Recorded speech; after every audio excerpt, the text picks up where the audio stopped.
Hello, everyone. I am Melissa Forziat. I'm a keynote speaker and the host of this Daisy Jones on the Six Rewatch podcast.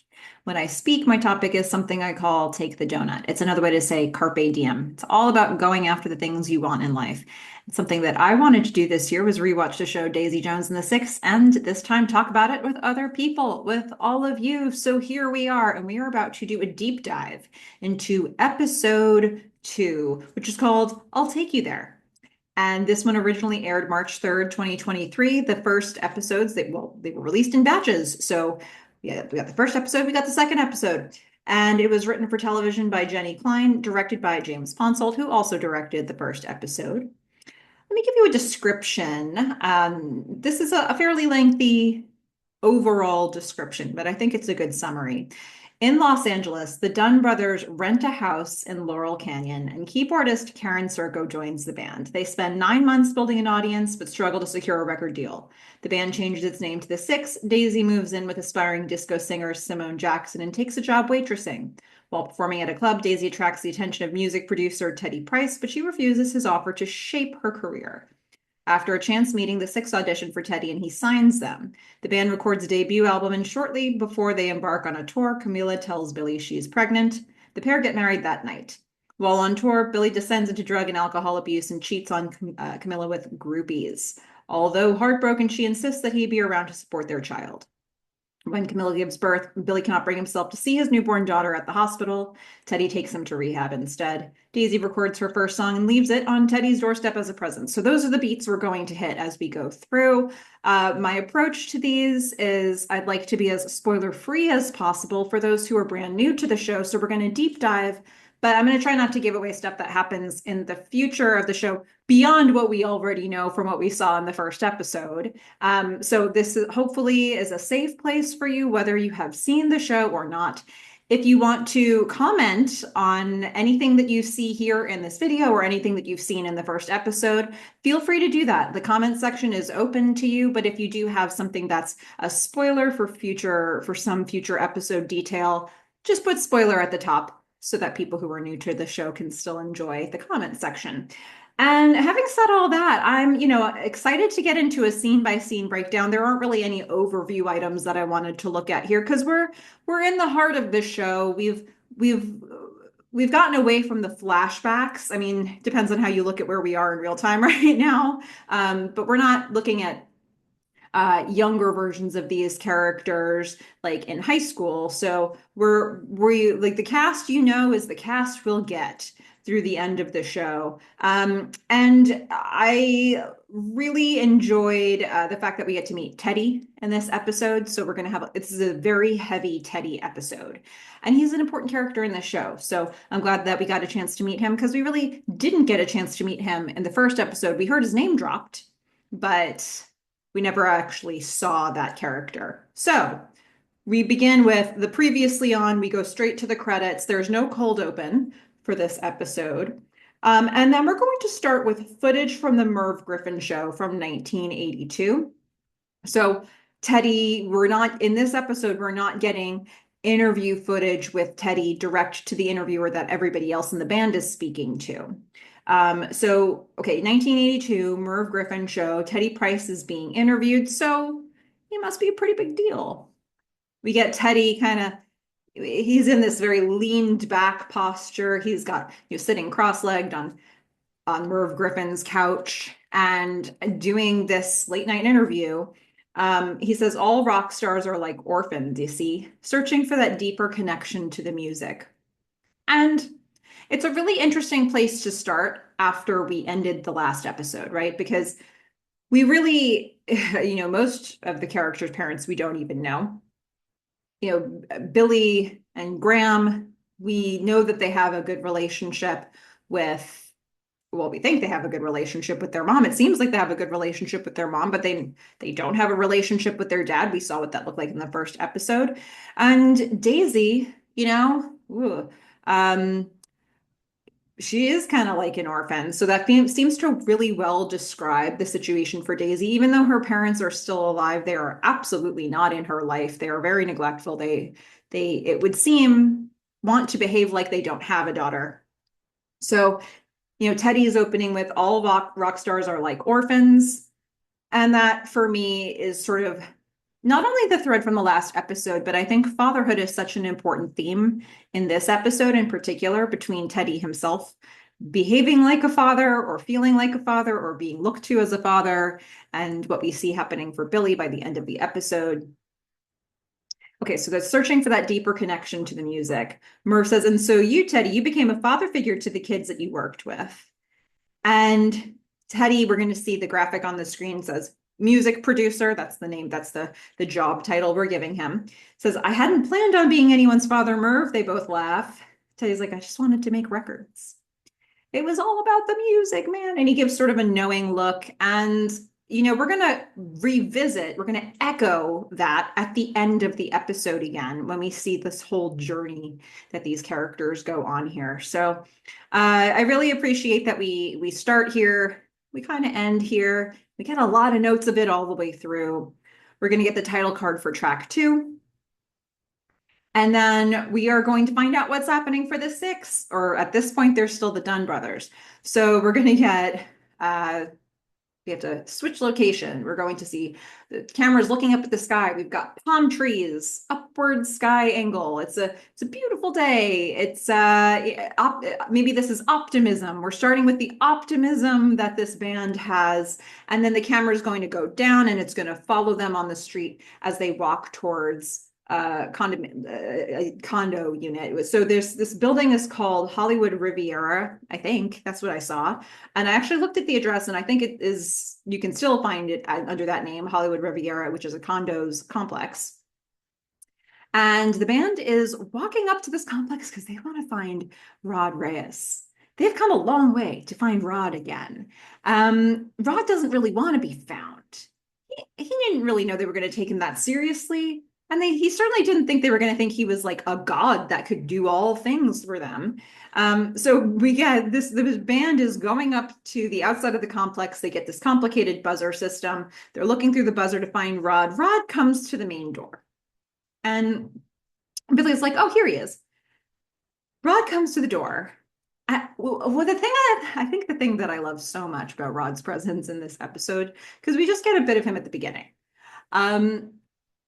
There's this sequence of scenes with him at the Hollywood Riviera, and the camera shows us more and more of Rod as these scenes progress. So we start here, we're close up on his face. We know he's wearing a robe. We can see him from about here up, and he's got this brown robe on, and so they're very excited. Rod has come to the door. And he's got a cigarette dangling from his mouth. These are the last people he expected to come find him here. Billy's like, Rod, hey, it's Billy Dunn, the Dunn from the Dunn brothers. We met at the staircase in Pittsburgh. You said I could call. Rod just says, but you didn't call. You're just here. Don't drop in on Rod, okay? Don't drop in on this man. Maybe he is very introverted. Maybe he's an introvert in an extrovert's industry, and he just wants to be left alone in his condo. Don't just show up unannounced, especially if you're just looking to ask things of him. So he's like, he didn't call. You're just here. So he takes a drag from his cigarette. He looks sort of awkwardly inside, and Billy says, well, could we have a minute of your time? They're not going away. He better hear them out quick if he wants them gone. So Rod throws open his door. He walks into his place. He knows they're going to follow him. And they're smiling. They've got their foot in the door, quite literally. And now we are going to cut to poolside. We're going to get more of a medium shot here. You can see more of them. We can see that we've got Billy and Camilla are sitting on one lounge chair. We've got Rod sitting on another one. We've got Graham sitting on another one. We got Warren and Eddie are standing.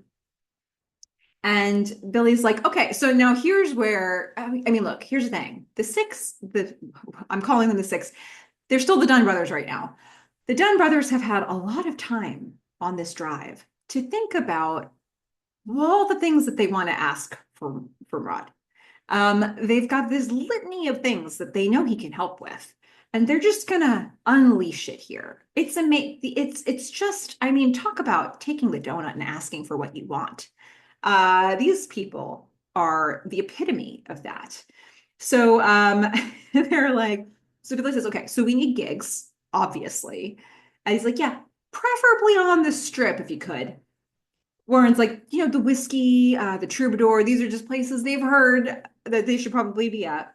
Um, Camilla's like, yeah, and a place to stay.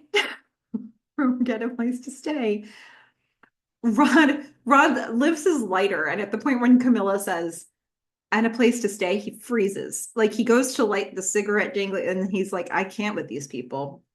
Every time somebody is adding something new, he just sort of like, his eyes are just darting back and forth, like, who are you?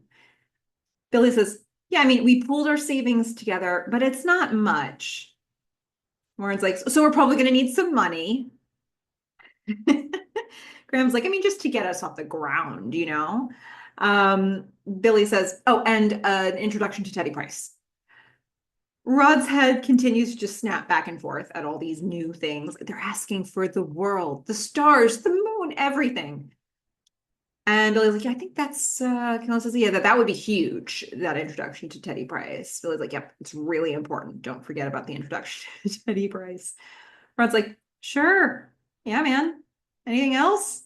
Totally sarcastically. He's not doing any of this. Billy's like, I think that's, the group's like, yeah, that's pretty much it. Yeah, that's all. Yeah, that's probably it. They were just kind of nervously laughing to see how this is received. Billy's like, that's all we came up with. What more is there, Billy? I mean, that's everything. Rod's like, are you a bunch of fucking idiots? You get a wider camera angle of him now. We can see, so now in this angle, we can see Rod sitting on one chair. We can see Billy and Camilla sitting on another one. And as soon as he says this, are you a bunch of fucking idiots? Billy and Camilla's face, it's just frozen into a smile. Like they know they've gone too far. They've done too much. Rod's about to let them have it, and they're just going to sit there with a smile on their face and take it. They're committed. Rod's like, do you also can't bury the lead here? Every time we're pulling back, we're seeing more of what Rod is or is not wearing. So we know he's not wearing pants. Okay, you can see a bit of his leg, the lower part of his leg. You can see he's wearing a robe. His legs are spread on the lounge chair. Who knows what's going on here? I love it. Rod's like, do you really think that's how this works? You show up in town and someone hands you a key to the city? Eddie sort of puts his head down. He sort of shuffles his feet. He's like, I knew it was too much. Rod's like, a sit down with Teddy Price? Was that the bridge too far? I mean, these folks, they wanted gigs all over the strip in the hottest clubs.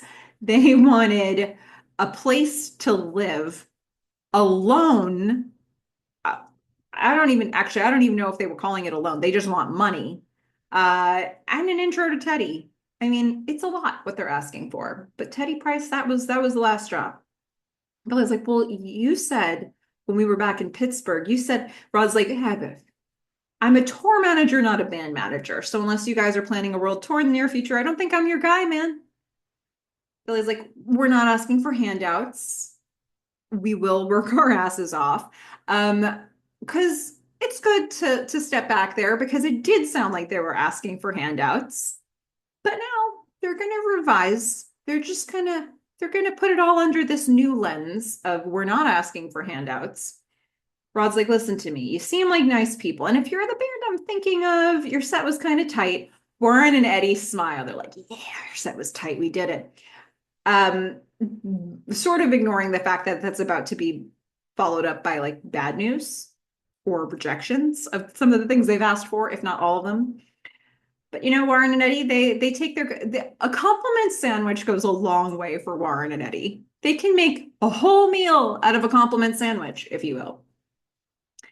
Rod says, okay, so what I'm going to do is I'm going to make one call to my guy over at Filthy's. And he's like, Filthy's? Is that a club? Having seen Filthy's, I still don't really know what Filthy's is. Rod's like, it's more of a bar than a rock club, but it's on the strip. It's one of the things you asked for. It's in fact the first thing they asked for. Billy shakes his head in sort of like a humble way. He's like, "Oh my God, that's amazing." He says, "Man, that's just wow." Camilla's nodding. They all chatter thankfully, like, "Wow, this is just so great what you did. That's this one, that one call. That's all we could ask for." Rod holds up his hands. It's all I can do. Rod's like, "Right on. Yeah, yeah." This says it's a great start. And they're all being very effusive with their thanks. I love the timing of this group. You can feel that they've really gelled in probably as a cast, but you can feel it in their timing and how they're delivering this because there's so much peanut gallery action happening in a lot of these scenes. And they're really good at managing this like chatter in the background in a way that still makes you feel each character, but also makes you feel the sum of the parts, if you will. Billy's like, I mean, this is more than we could ask for. Rod's like, okay, so if there's nothing else, Billy's like, yes, sir. And he's like, thank you. They're all saying their versions of thanks. They're starting to depart. Rod takes off his boots. This man was wearing a robe and boots. Um, Graham comes back into frame. I love it when this happens, when shows or movies do this thing. I've seen it, I think when I've seen this, I think it's only been in TV, but you'll see a character go out of frame and come right back in. He's like, Graham's like, wait, hold on. One more thing. Because actually, for some of them, Teddy Price was the most important thing, but for Graham, that's not the most important thing. Graham comes back into frame. He's like, there's just one more thing. We now we cut back to Rod. We see all of Rod. He leans back in his lounge chair. I don't even think the man's wearing shorts. We knew he wasn't wearing pants. This man's probably not even wearing shorts. Is he wearing anything but his robe and the boots that he had on? I cannot confirm. Okay. Um, Timothy Oliphant. You know, you don't get a lot of Rod in this episode, but what you get is magic. Okay? Um, my goodness. Okay. What was the thing Graham asked for? We know the thing Graham asked for is that he was all starry-eyed over talking about Karen in the van before to Camilla in the previous episode. So here we are. Graham's on a payphone to Karen with the rest of the band crowded around him. They're just so close now. If they weren't already close, they're certainly close after this cross-country trip and this like sort of putting everything on the line to follow their dream. So they're bonded, right? And they're in it together. They're not hanging Graham out to dry here on the phone with Karen. They're going to be there in support of their buddy. And I don't know if they know what's going to happen with this, but hey, they're there either way. So Graham's doesn't have game. Graham doesn't have any game. He says, so I mean, the thing is, I mean, all of us were really impressed. We see Camilla sort of hugging Billy from behind. They're all watching this and listening very intently. Graham's like, I mean, no, not just me. Like all of us. We see Karen. She is wherever she is with the Winters, the band that she's with. They're all in a house. She's standing, her hair's all askew. She's in a door, she's in a door frame on like you can see into the kitchen. There's one band member in the kitchen. He's making something on the stove top. So Graham's like, it's not just me. Like maybe now's a good time to like for like a change of scenery, or he hasn't actually put together a sentence. Um, and the words he is saying really don't explain why he's on the phone with Karen. Lauren and Eddie are kind of giggling at just how Graham cannot speak right now. He can't get anything out. Billy isn't going to tolerate that. He just takes the phone from Graham. He's like, I can't anymore with this. He takes the phone with Graham. Graham's like, but I didn't even ask her. Billy's like, brother, just don't. Billy's like, Karen, this is Billy Dunn. Karen's like, well, hi, Billy Dunn. And then her bandmate exits the kitchen past her. And Billy's like, so look, how would you like to be in the band? We see Karen immediately go tend to a smoky pan. There's a bit of a kitchen emergency a minor kitchen emergency happening, but here's the thing. Her band member just left that pan seconds ago. It's not so my read on this is not that he walked away from it, left it too long, and now it was smoking and about to catch fire. My read is that it was smoking all it was there was smoke coming out of the pan already. It was about to catch fire, and his solution was to walk away and let Karen deal with it. She sees what's happened. She instantly goes to the pan. Billy has just asked her a very big question. Would you like to be in our band? But she's like, wait, wait, guys, it's burning. It's burning. We can hear her tending to it. The Dunn brothers are all like, what's she saying? He's like, unrelated. Billy's like, it's unrelated to the question I asked her. Karen comes back to the phone. She says, sorry, minor kitchen emergency. Billy's laughing. It's okay. She says, okay, what were you saying? Let's repeat this. Let's try it again. Billy says, I was just saying, like, the Dunn brothers would love to have you in our band. And we see Karen. She says, in Pittsburgh.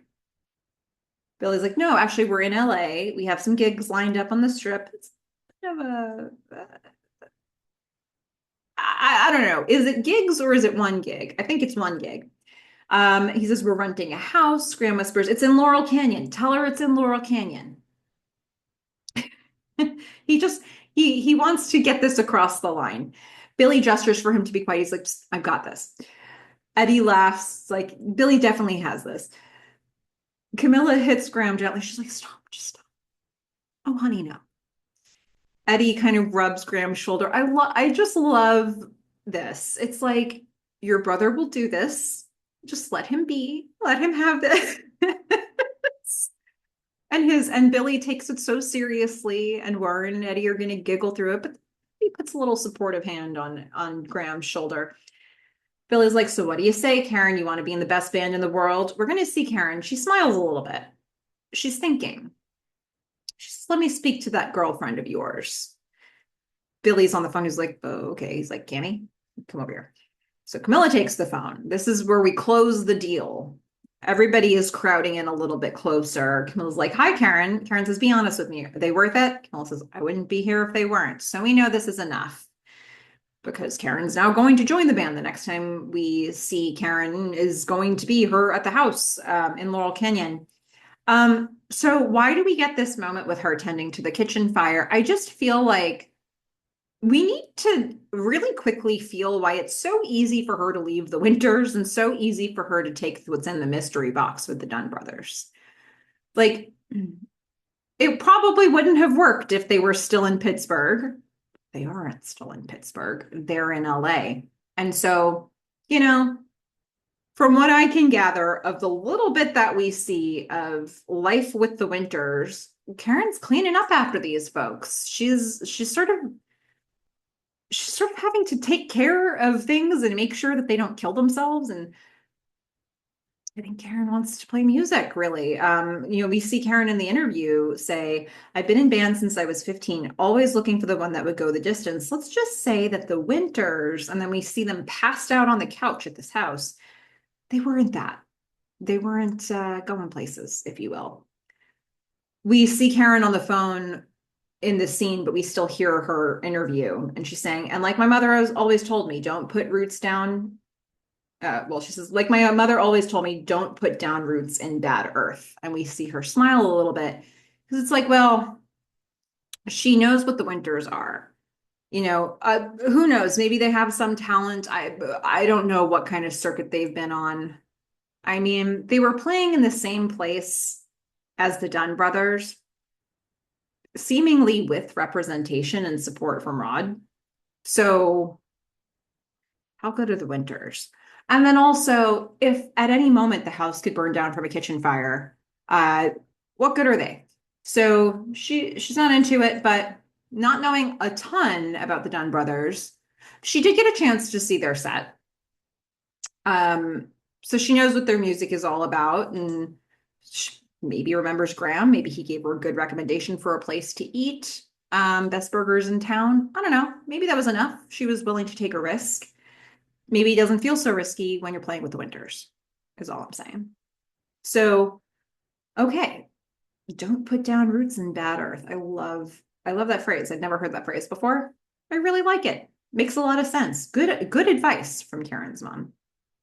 Okay, we're gonna see Simone walking up to her apartment building. She's walking real confidently. She's feeling good about life. And then she sees that her door is open. Now she's not feeling great. She looks around warily. She's getting ready to defend herself. She senses danger. She walks carefully up to the apartment. She opens the door. She grabs something by the door that she can use as a weapon, and I still don't know what this is. Anybody know? It looks like it's the shape of a really, really fancy thermos, but it's decorative and it looks like, something you'd have on a nightstand or, an end table, if you will. But I can't really make out what this is. So, anybody got a clue? I don't know. Jump into the comments. Tell me what I'm looking at there. She grabs whatever this thing is and she's ready to wield it and bat somebody over the head with it. It's a blunt object to deliver a blow to the head. She now starts like walking in a closer. We're hearing like clinking sounds, clanging sounds coming from the kitchen.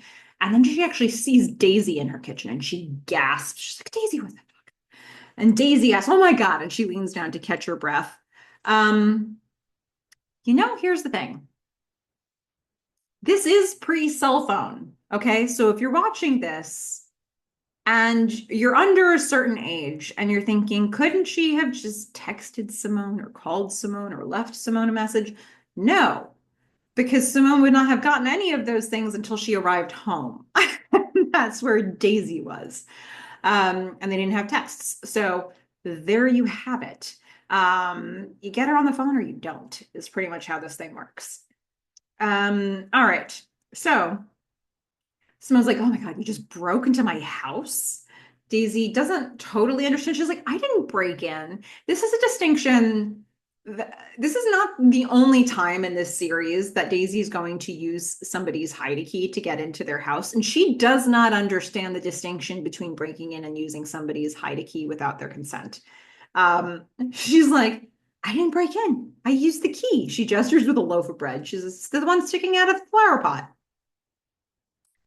I mean, it's hard to argue with it, right? Because like Simone could just come back and say, yeah, you used the key sticking out of the flower pot, the one that you didn't know about. but but it's just going to be a circular argument here. Simone's like, don't ever do that. Not ever again. He's like, I'm sorry, I brought one. So I was like, well, it's the least you could do. So she comes over. She's like, oh my goodness. They're still sort of like coming down from this adrenaline high. Daisy gives her some wine. Simone's still coming down, but she takes a sip. She looks onto the stove. She's like, so what are you cooking? That's so important. You just had to break in. Daisy says, smells good, doesn't it? Smells like you want to smell it forever, every night in your apartment, cooked by me. Smells like you left home. Simone knows exactly how to interpret all the words Daisy's saying here. It's like, I just, as much as my catchphrase is take the donut, this is a level that I am too self-conscious to get to this point at this stage, I think. I like Daisy doesn't just like use the hide key to come in. She's in the house using all of Simone's stuff to make a meal for her and using that as her pitch to live with her. She's ballsy, is all I'm saying. But she also needs a place to stay. So someone's like, you left home? He says, I can't stay with them anymore. And you did say you were looking for a roommate. Simone says to help with rent. Daisy says, well, I can help with rent. Simone's very skeptical. She says, yeah. Daisy's like, yeah, with what money? I'll get a job. Simone tastes what's on the stove. She says, okay, well, not as a cook, okay? Because that's not happening. This is bad. Daisy tastes it. She's like, oh, yep, yeah, it is bad. Yes, it's bad. They both laugh, and we're going to get a little pre-lap of Camilla's voice here. in her interview, but we don't see her yet. She's saying they say it takes two to make a house a home. I really like this transition. Because really, in her situation, it's a lot more than two people who are crowding into this house. Um, but there are two people in Daisy and Simone's apartment. Should I just call it that now? Because Daisy just inserted herself into this apartment. I mean, Simone is so patient. Simone is so patient with Daisy. I I feel like I understand what Daisy gets from this relationship. I mean, look, we're still really early on, right? There's a lot of road ahead of us in terms of these episodes. But even from what we've seen so far, I think Simone has a calm energy. She has a certain stability, both emotionally and like she has a place to stay. She's got this, we see her doing a gig at the Troubadour. She's got a certain stability to her life that Daisy does not have. And I think there's something comforting about that. You know, Daisy's uprooted herself. She has walked away from any security, if you can call it that, being provided by her parents, which is really just having a roof over her head. And I don't know, I guess I would say she has enough money to be able to get into clubs, but I think she just knows people at the clubs and she just gets in. She's got sources for all of the substances that she uses. I don't know. She's been living a life so far where things have been what she needed, she had, but not emotionally. So she's left home. She's, left. She doesn't have any attachments, any boyfriends, and she is, the most stable person she knows is Simone. So here she is, and Simone is, I'm not going to say welcoming, because what choice does Simone have? But she's accepting of it. So I can see the appeal for Daisy.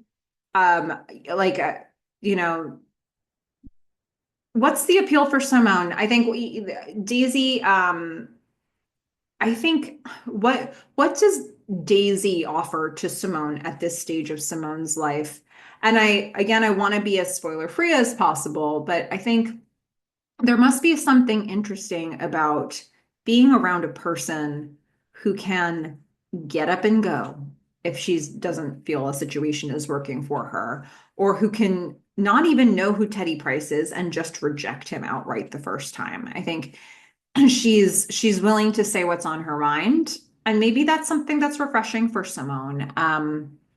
It's so interesting, this pairing, and there's going to be a lot of moments that I see, like in the first episode, there were so many things about where their story starts that I was like, yeah, they're both aspiring to more than they have. They both want to have more of a voice than they do, and maybe they're starting to find that because, in the last episode, we saw Simone singing backup for Penny Richardson, and here she is. She's going to have a performance, a solo performance at the Troubadour.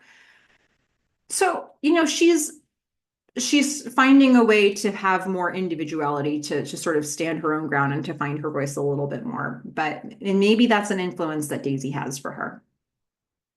Okay. Camilla's saying they say it takes two to make a house a home. We see Camilla in her interview, and some things are really just that simple. So that first house, it wasn't perfect, but we made it work. We're going to see the house from the outside first, the one in Laurel Canyon. It's modest.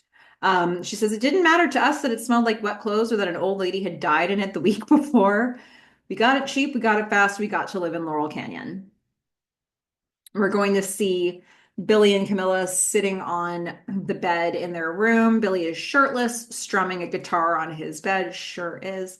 Camilla is taking video of him. She's also on the bed. I like that in terms of the way this episode was edited, sometimes we're going to see like video footage from Camilla. Sometimes we're going to see her taking the footage. So there's like all these different sides of Camilla's contribution. So Billy smiles. He's like, "You're distracting me," because she's filming him. She's smiling while she's holding the camera. They're flirting. He's like, "Can I see that?" She says, "Why?" He leans in to grab the camera. He says, "Just let me have a look." He's gonna turn the camera on Camilla, and she's like holding something up in front of her face. She's like, "No, no, no." He says, "What? You can film me all you want. I just can't shoot 1 second of you." He's laughing. She smiles bashfully. She's like, "Okay, 1 second." He whispers as he's like, or he says in a low tone while he's filming her. She says, like, "I love you." And she sort of crawls in slowly. We're not seeing the footage from the camera, we're seeing it from the side. She sort of crawls in slowly towards the lens. She kisses Billy. They make out. I mean, they're cute here, right? They go on a bit of a journey in this episode, I think we can all agree, but here they're cute.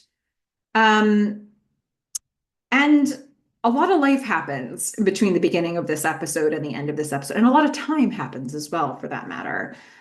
So this is what it's like when they like sort of, you might even call it the honeymoon period when they first get into Laurel Canyon, the house. And it makes it feel like it's just them, but it's really everybody is piled into this house. So we're going to hear Closer to Home, I'm Your Captain by Grand Funk Railroad playing. We see a very messy kitchen at this house in Laurel Canyon as Karen walks into the house. She sees the mess. She hears people playing around, or she hears voices coming from another room. We follow her through the kitchen. The camera follows her through the kitchen and then follows her into the living room where she finds a scene that, who could really explain this? So we've got Warren dressed as a pirate. Eddie is dressed as a lady in sort of a dowdy older woman dress, with a long string of pearls and a bottle of booze and a cigarette dangling from his mouth. Graham, he's in his underwear. Uh, they're sword fighting with various different utensils and tools from around the house. Um, I don't know what role-playing activity this is or what scene they're depicting here, but I'm sure this is not how Graham wanted to see Karen when she first came in, or wanted Karen to see him. So we're going to see, as soon as she walks in, they all stop. Graham's eyes kind of goes wide and he sort of just covers his package with his hand. He's like, ah. Karen takes a long look at them, a discerning look, and then she just keeps walking into the next room. She's just surveying the place. This happens to be what's going on in this room. Eddie and Martin are like, whatever, and they start fighting again. Karen, in her interview, says, first impressions, not great. I mean, look, at least they were awake. When she left the Winters, they were passed out on the couch. These guys, this is interesting at the very least.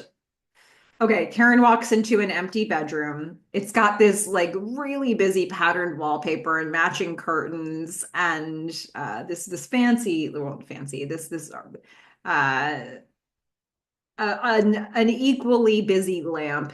Um, I'm assuming this is the bedroom of the woman who had just died there. She throws her bags onto the bed. Clearly, nobody's claimed this room. She looks back and she sees that Camilla actually had followed her into the room. She's in the doorway. She's smiling at Karen. She's like, hi. Karen's like, wow. Like, is it wow about the room? Is it wow about the house? Is it wow about the scene that she just passed with these three boys?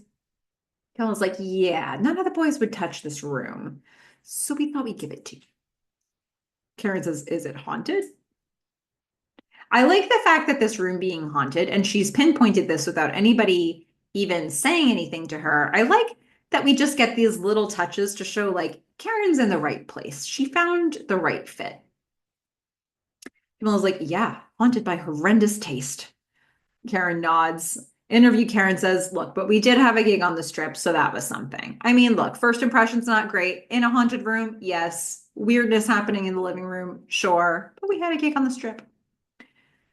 And so we are going to see this gig. We're going to see the front of Filthy McNasty's, which has like the most unusual font choice for its signage. It looks like a Chinese restaurant, but you wouldn't expect a Chinese restaurant to be called Filthy McNasty's. So it's not a it's not a club. It's not a bar. Like, what is this place? I don't know that I have a good read on it, but here it is an establishment where they can play music, and that is all they need.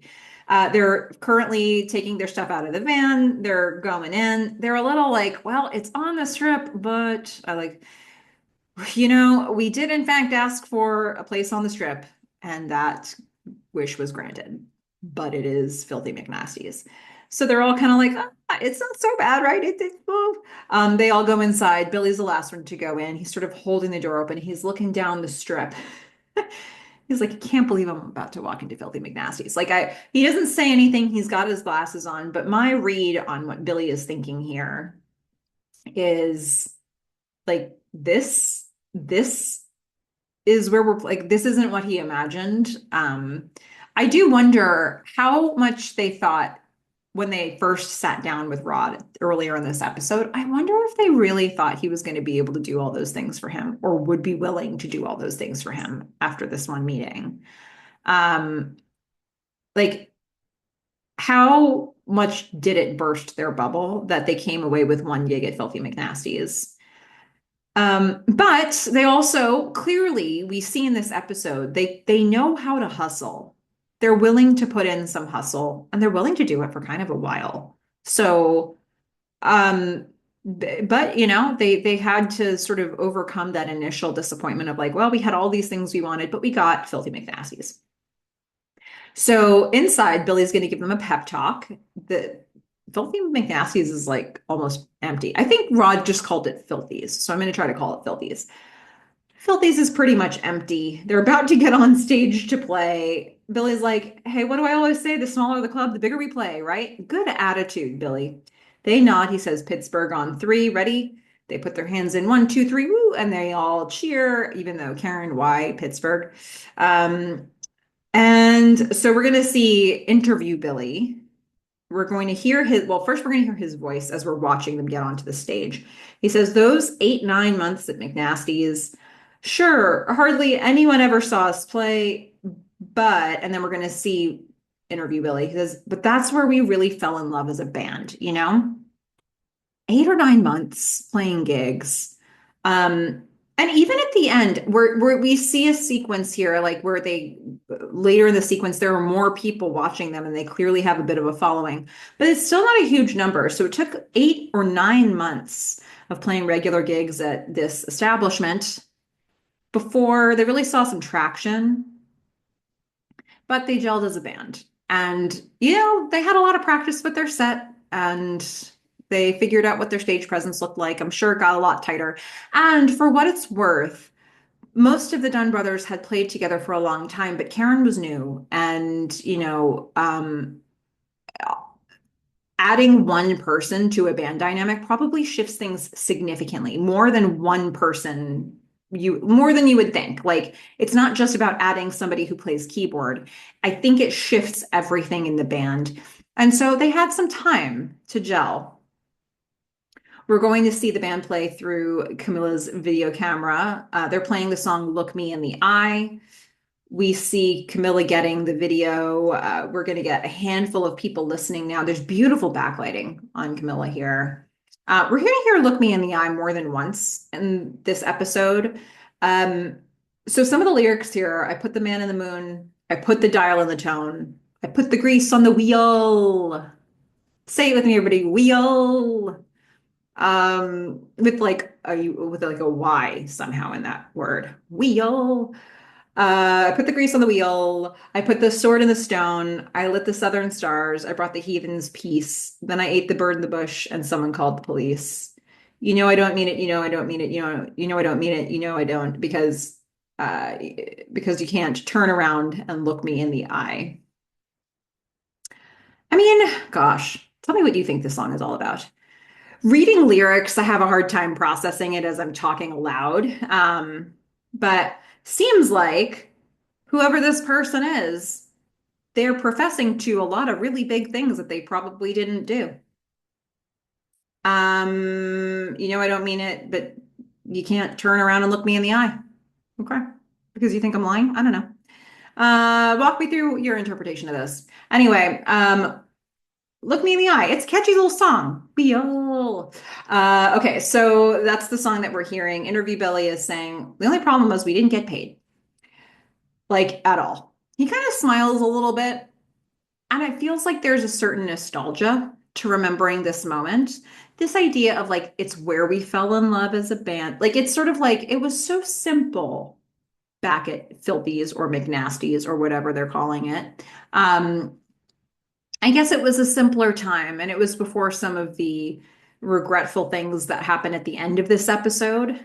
So there is a nostalgia that seems to be pulling up here for Billy.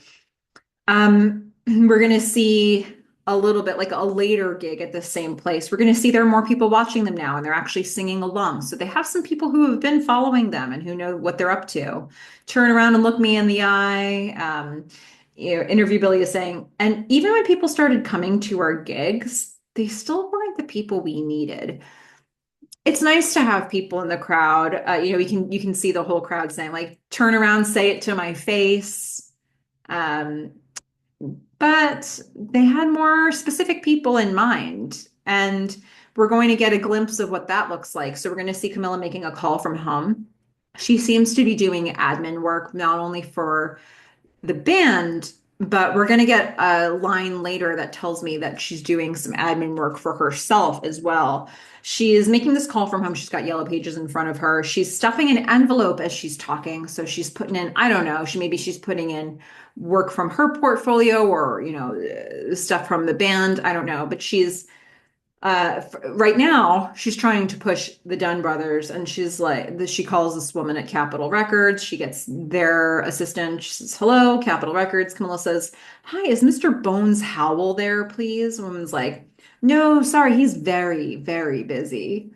Camilla says, "Oh, I'm sure he's a very, very busy man, but if he likes good music, the Dunn brothers are going to be playing a set on the 17th down at McNasty's." And I was wondering, I was like, "See, no, he's going to be out of town until the 18th." Camilla's like, "Well, that's convenient because they'll be playing on the 18th too." Click. You just hear the dial tone on the other end. The woman's like, "That was actually a no." Uh, and I'm not ever going to say no. I'm just going to hang up. Camilla seems like a woman who would have appreciated just hearing the word no.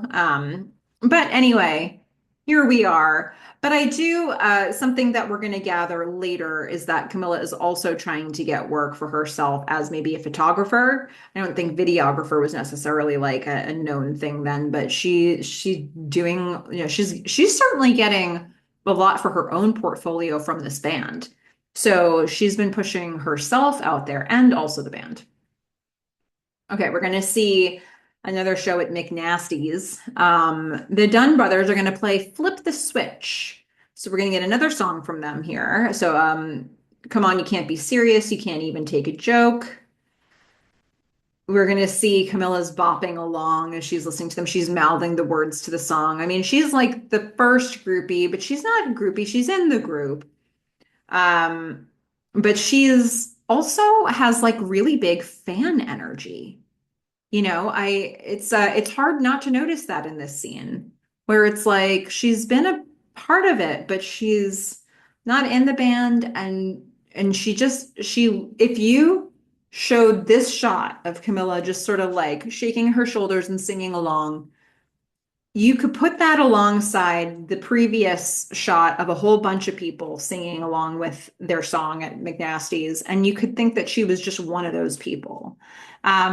So I think there is something status wise that feels a little different, but she is so important to the way this band functions, and she has such an important admin role that she's taking on for them, and it's got to be a confusing dynamic. She seems to wear it well. She seems to wear it confidently, but it must be strange. So this, the lyrics, you can promise that the boat won't sink, but will you ever let it float? Interesting. The sun is shining down on you while the moon is getting bigger. Come on and flip the switch now, baby. Come on and pull the trigger. Is this an optimistic song or no, you might ask? So there's a table that's reserved for Teddy Price, but he's not there. So that's the kind of person that they wanted to be there that isn't there. And Billy looks over at the empty table kind of wistfully, and he takes a swig of his beer. And Camilla looks at the empty table, knowing exactly what Billy's thinking. And then we're going to see Teddy. Teddy is having a conversation with Don in Teddy's hazy backlit office. Now, it's kind of interesting because the way this scene reads, it would appear that Don is Teddy's superior. Um, but it is sort of unusual to me that Don would go into Teddy's office to have this conversation versus bringing Teddy into his. So it is kind of an interesting dynamic that they've got here. But Teddy's saying you just have to be patient, man. Look, not everything catches on right away. You already know that. I mean, just give it a chance. Don's like, yeah, how many in a row is it, Teddy? 6, 7 straight? Teddy admits, like 6. Don says, 6 in a row that didn't work. Teddy says, they did work. They just didn't sell. Don says, they have to sell, Teddy. How do you think we keep the lights on? So I'm guessing this would be albums specifically. And Teddy says, look, okay, Don, all right. So look, what are you going to fire me? Don's like, come on, don't be that way. Look, Dean Martin wants to cut another Christmas album. Teddy's like, whatever. Don says, hey, Dino loves you. You know he does. Teddy sits down at his desk in sort of a huff. He picks up an agenda and he's sort of throwing things around. Don's like, why not just take some easy shots for a change? Enjoy your life. Think about it. You don't have to decide right now. Just think about it. Take an easy sell. Don leaves. Teddy throws his planner down. I mean, I guess my read on that is that Teddy likes to take chances on acts that inspire him. And their albums haven't been selling, and the studio or whoever Don is representing here is pushing to start getting that revenue stream up, even if it means less interesting work, even if it means I don't know if you would call this selling out. I think for Teddy, it's just like, I already know what this album with Dean Martin would be. Like I don't really want that. That's not a passion project for me. He wants to do the passion projects. So there's some pressure happening for Teddy. I think it's an important scene, right? Because Teddy comes off all up until this point, Teddy Price, we have perceived him to be such a high-powered individual, both from the interview he has with Merv Griffin and how every single person who has referred to him in this series so far has talked about him. Teddy Price seems to be the dream maker, the mover, the shaker. But he's actually like by the people he works with, he is being perceived as in a slump. So it totally flips not only our mindset to looking at this character, he's not this infallible god. It's not like everything he touches turns to gold. Um, so there is that, and he's probably in this weird space in terms of his confidence, and he needs the next thing to hit. So he's going to be taking things very seriously. There's pressure here for Teddy that maybe there wouldn't have been before this 6 album that doesn't sell streak. We're going to go to Duke's coffee shop. We're going to see the Dunn brothers. They've just had a meal. Camila is counting out all the small bills they've received, tips, I'm assuming, for what they just played at another gig at McNasty's. Billy's watching all this, and finances are a bit tight for them. Eddie's taking stock. He's like, what happened with that producer you went up to? The one with the parrot? Camilla's like, parrot guy passed on us. Eddie's like, wow, that's bleak. He takes a bite of his toast. She says, might want to save that toast for tomorrow, Eddie. That there's this money she's counting is barely enough to cover the rent. Eddie slaps the toast down. Similar to the way Teddy approached the planner in the previous scene. Eddie's like, all right, he takes the rest of his toast, slips it into his pocket, his shirt pocket. That's got to be greasy, no? I mean, I feel like, uh, what a mess his shirt must be. It reminds me, was it a movie Love in the Afternoon where Audrey Hepburn's character puts a whole chicken wing in what was his name, Gary Cooper, in his shirt pocket. And I just remember thinking, what a greasy mess. It's cute, but is it? Okay, so he's got pocket toast now. Lauren's like, fuck it, man. Maybe old Chuck was right, huh? Maybe this was all just a big mistake and we should have just stayed at home with our moms, saved money on rent, and become dentists.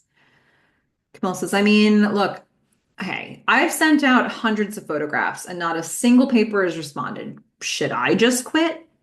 Um, there's a really bleak attitude at this table, but I feel like Camilla's tone on that was like, no, clearly I shouldn't quit. Like, would you talk to me the way you're talking to yourself, sort of energy? Billy, though, he pulls out a bottle of booze from his pocket or from his that he has on his person, and he pours some into his coffee. Even they're making it a point to show you that he continues to drink, even if at this point in the episode it doesn't necessarily feel like a huge deal. They're still showing you the choice over and over and over. And it's not the first time we've seen him drinking, even in this episode. Camilla says, no one said it was going to be easy. Warren says, well, while we're talking about stuff, how come I'm the only one without a bed in the house? This just became a band meeting. Billy's like, well, you could have taken Karen's room. Warren says, no, I couldn't have. The room is haunted. um, I mean, Karen nailed it from the very beginning. She set one foot into that house, one foot into that room. She says, this is a haunted room, isn't it? Camilla says, it's not haunted. We're going to get overlapping chatter. Again, I love this group, this dynamic of the overlapping chatter that they have. And it seems somehow still productive to me as an audience member. And he says, well, and I'm getting pocket toast here. So, like, that's the level we're at right now. We're at pocket toast level. We're at the level of pocket toast and not even hearing back from Guy with Parrot. Karen says over everybody else, because like all of these things are bad, but Karen says above all of that, she says, why are we still called the Dunn brothers? Billy kind of absorbs that because it's like, oh snap, this is the big conversation. She says, why are we still called the Dunn brothers? I mean, three of us aren't Dunns. Camilla's nodding a little bit. Graham looks at Billy like, oh my God, it's happening. And Karen says, and the last time I checked, I'm nobody's brother. Um, well said, Karen. She has a little bit of the energy that Daisy has in terms of just like putting it out there. Billy says, so you want to change our name? Eddie says, I personally think that's a great idea. Eddie's been wanting this forever. He just now is at a point where he needs somebody else to say it so he can back it up. Billy looks sharply at Eddie. Eddie's like, I'm just saying what everybody's thinking. I mean, it's primarily what Eddie's thinking, but it's true. Warren's probably thinking it as well. So Billy says, well, the name is the name. So, and he just like gives a little smile to try to end the conversation. Well, the name is the name. That doesn't end the conversation. He says, well, that's how people know us. Eddie says, yeah, but it's not exactly doing much for us. Warren says, how about, so now we're at the point where we've all agreed to start spitballing names, right? Warren's like, how about Immaculate Reception? I don't even really know why that would be an idea they throw out. Karen's like, no, that's awful. Camilla smiles at that. Billy's like, we're not changing the name, but they've gone too far already. Graham's like, I mean, listen, if we're throwing stuff out, Hercules is still on the table. It's only on the table for Graham, though. Everybody's like, no, no, no, no. And Karen says, let it go. So clearly, Graham has been just throwing it out there with Hercules quite a lot. Eddie's like, deliverance, espionage, poison. I mean, all names he's been trying to suggest, at least one of those will eventually become a known band name. Billy says, the six of us will never agree on a name. All right, so let's just. Karen takes a sip of coffee. She's like, what about the six?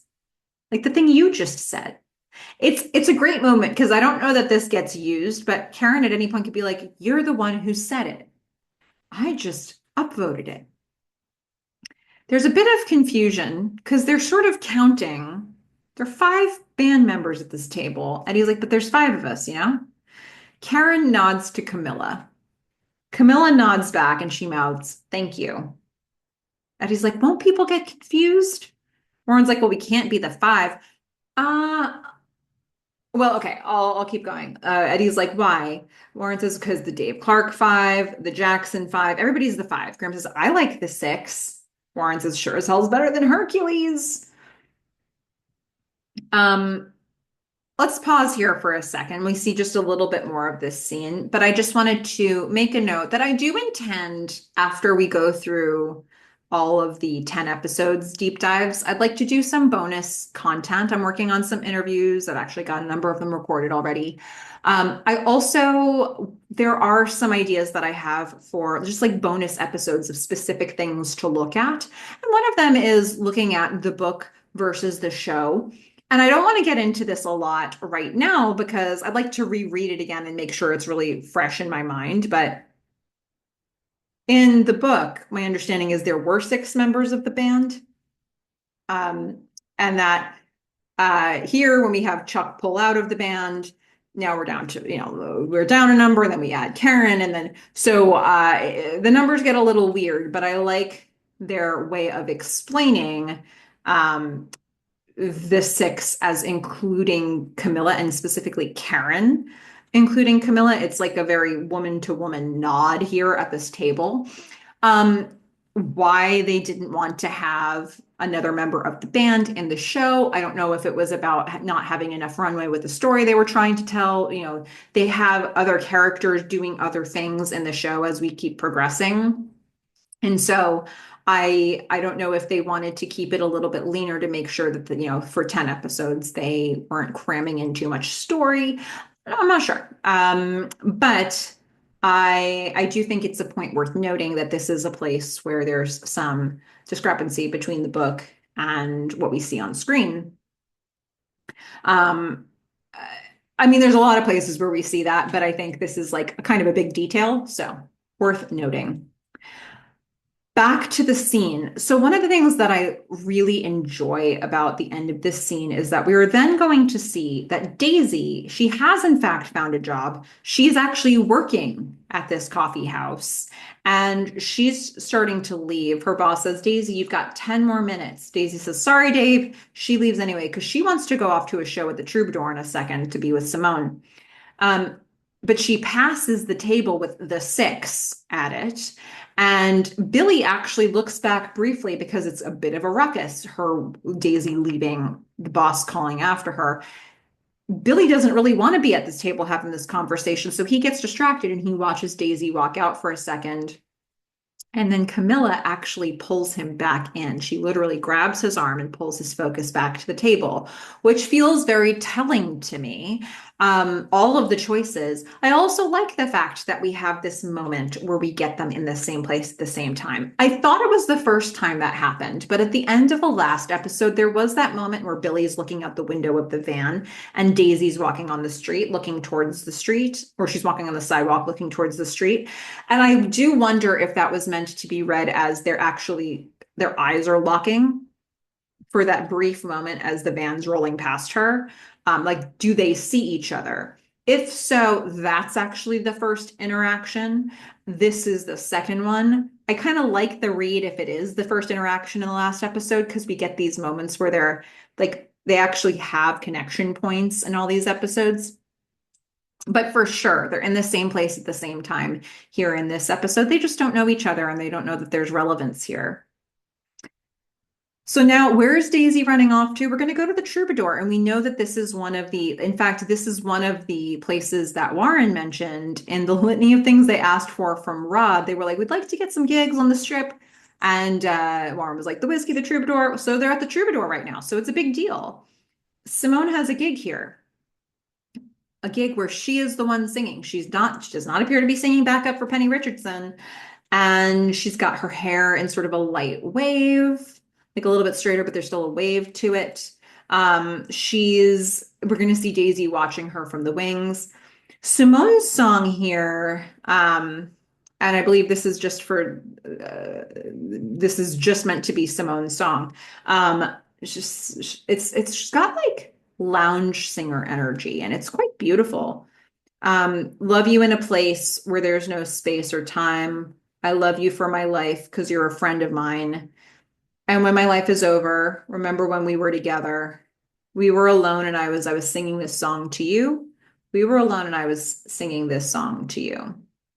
What a presence Simone has.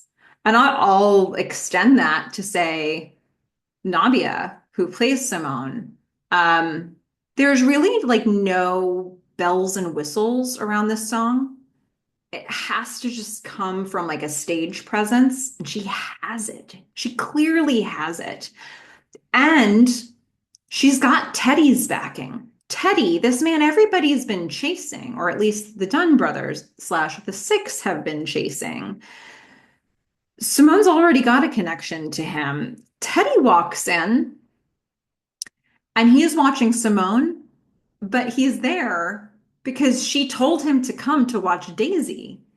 So, or maybe she said to come to watch him, but to watch her, but like she knew she was going to put Daisy on stage as well. So, like she knows Teddy pretty well. It seems that they've been working together. This is probably how she got a gig at the Troubadour. Um, he sits down, the song ends, people applaud. Simone's going to bring Daisy up. She says, "Thank you, that's track two of my record. I've got some copies for sale by the bar." So she cut her album. So it's been some time now, right? We know what 8 or 9 months have passed. So she had been thinking about getting an album together when in the first episode when she was talking with Daisy, but now she's actually got it and she's on the circuit. She says, "Now I'd like to introduce a friend of mine, going to take you for a spin around the universe." It's very generous for her to give up some of her time here for Daisy. She brings Daisy up. Daisy approaches the mic. Simone's going to go to the background mic. So now she's going to be background singer for Daisy. But this feels very friend supporting friend energy. They're smiling at each other. We see Daisy with a guitar. She says, "Hi, I'm Daisy." Keeps it simple. And she's going to sing the song Two Against Three. The days were wide open at the heart of all my joy. Boys were invincible lovers. I love that line. It's such a pretty line. Teddy is riveted watching this.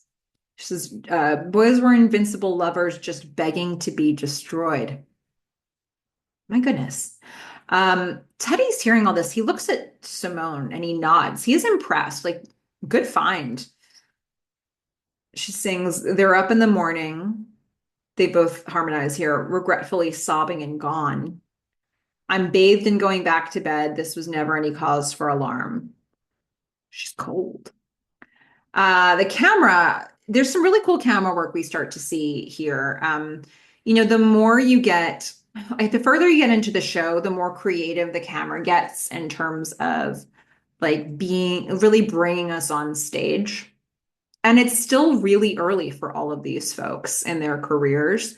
So they're not going to get super fancy yet. They're not going to fully bring us into that world, but they're starting to play with it. And you can see that this is going to be something to watch for later.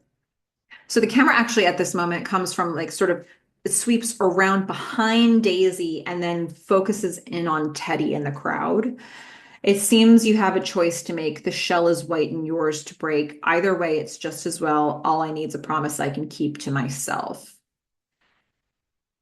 Daisy is going to look, the song ends. Daisy's looking back at Simone as it's ending. Simone's sort of smiling proudly. She has like, "I'm proud of my friend" energy here. And Teddy's thinking.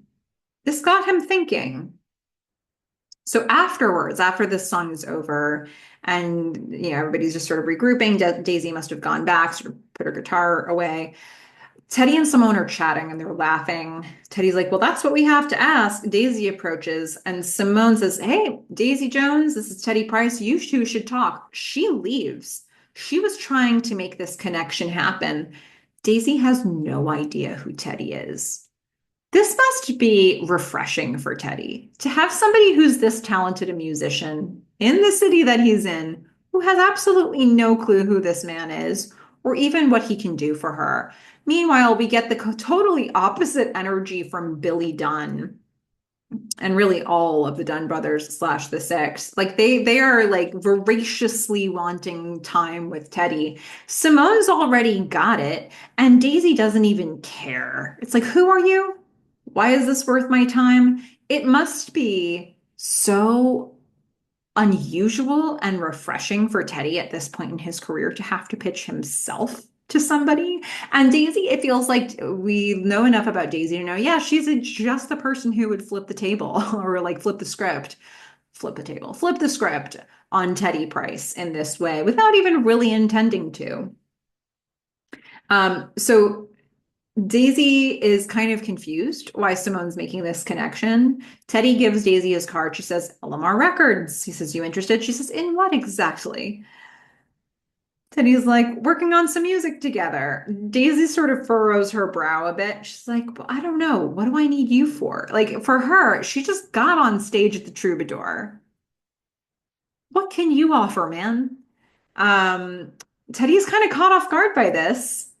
Here he is now in this position. He has to sort of pitch himself. He has to explain his value to somebody. Like, who is she?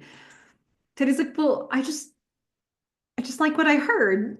And I think with a little bit of my help, I could take you to the next step. All you need is some shaping. And you could, Daisy's like, shaping. She just mirrors the word, but you know she's skeptical of this. Teddy is once again caught off guard. He's like, yeah, I mean, I'm saying, look, you're new, right? Daisy puts a hand on her hip, like, I've heard enough of this. This is crap. She's basically already declined this in her head, but he's still talking. He says, nobody's all the way there their first time out. Daisy's like, I don't think I want to be shaped. It was nice to meet you. She leaves his card on the counter, boss move, and walks away. Like, I'm not playing hard to get. I'm literally not going to call you. He is mystified and intrigued. His interest is all the way piqued. We hear his interview on the Merv Griffin show continue. Merv's like, she actually walked away. Teddy says, sure did. And we're going to see Teddy at the Troubadour at the end of the scene. He's like, again, his interest is piqued.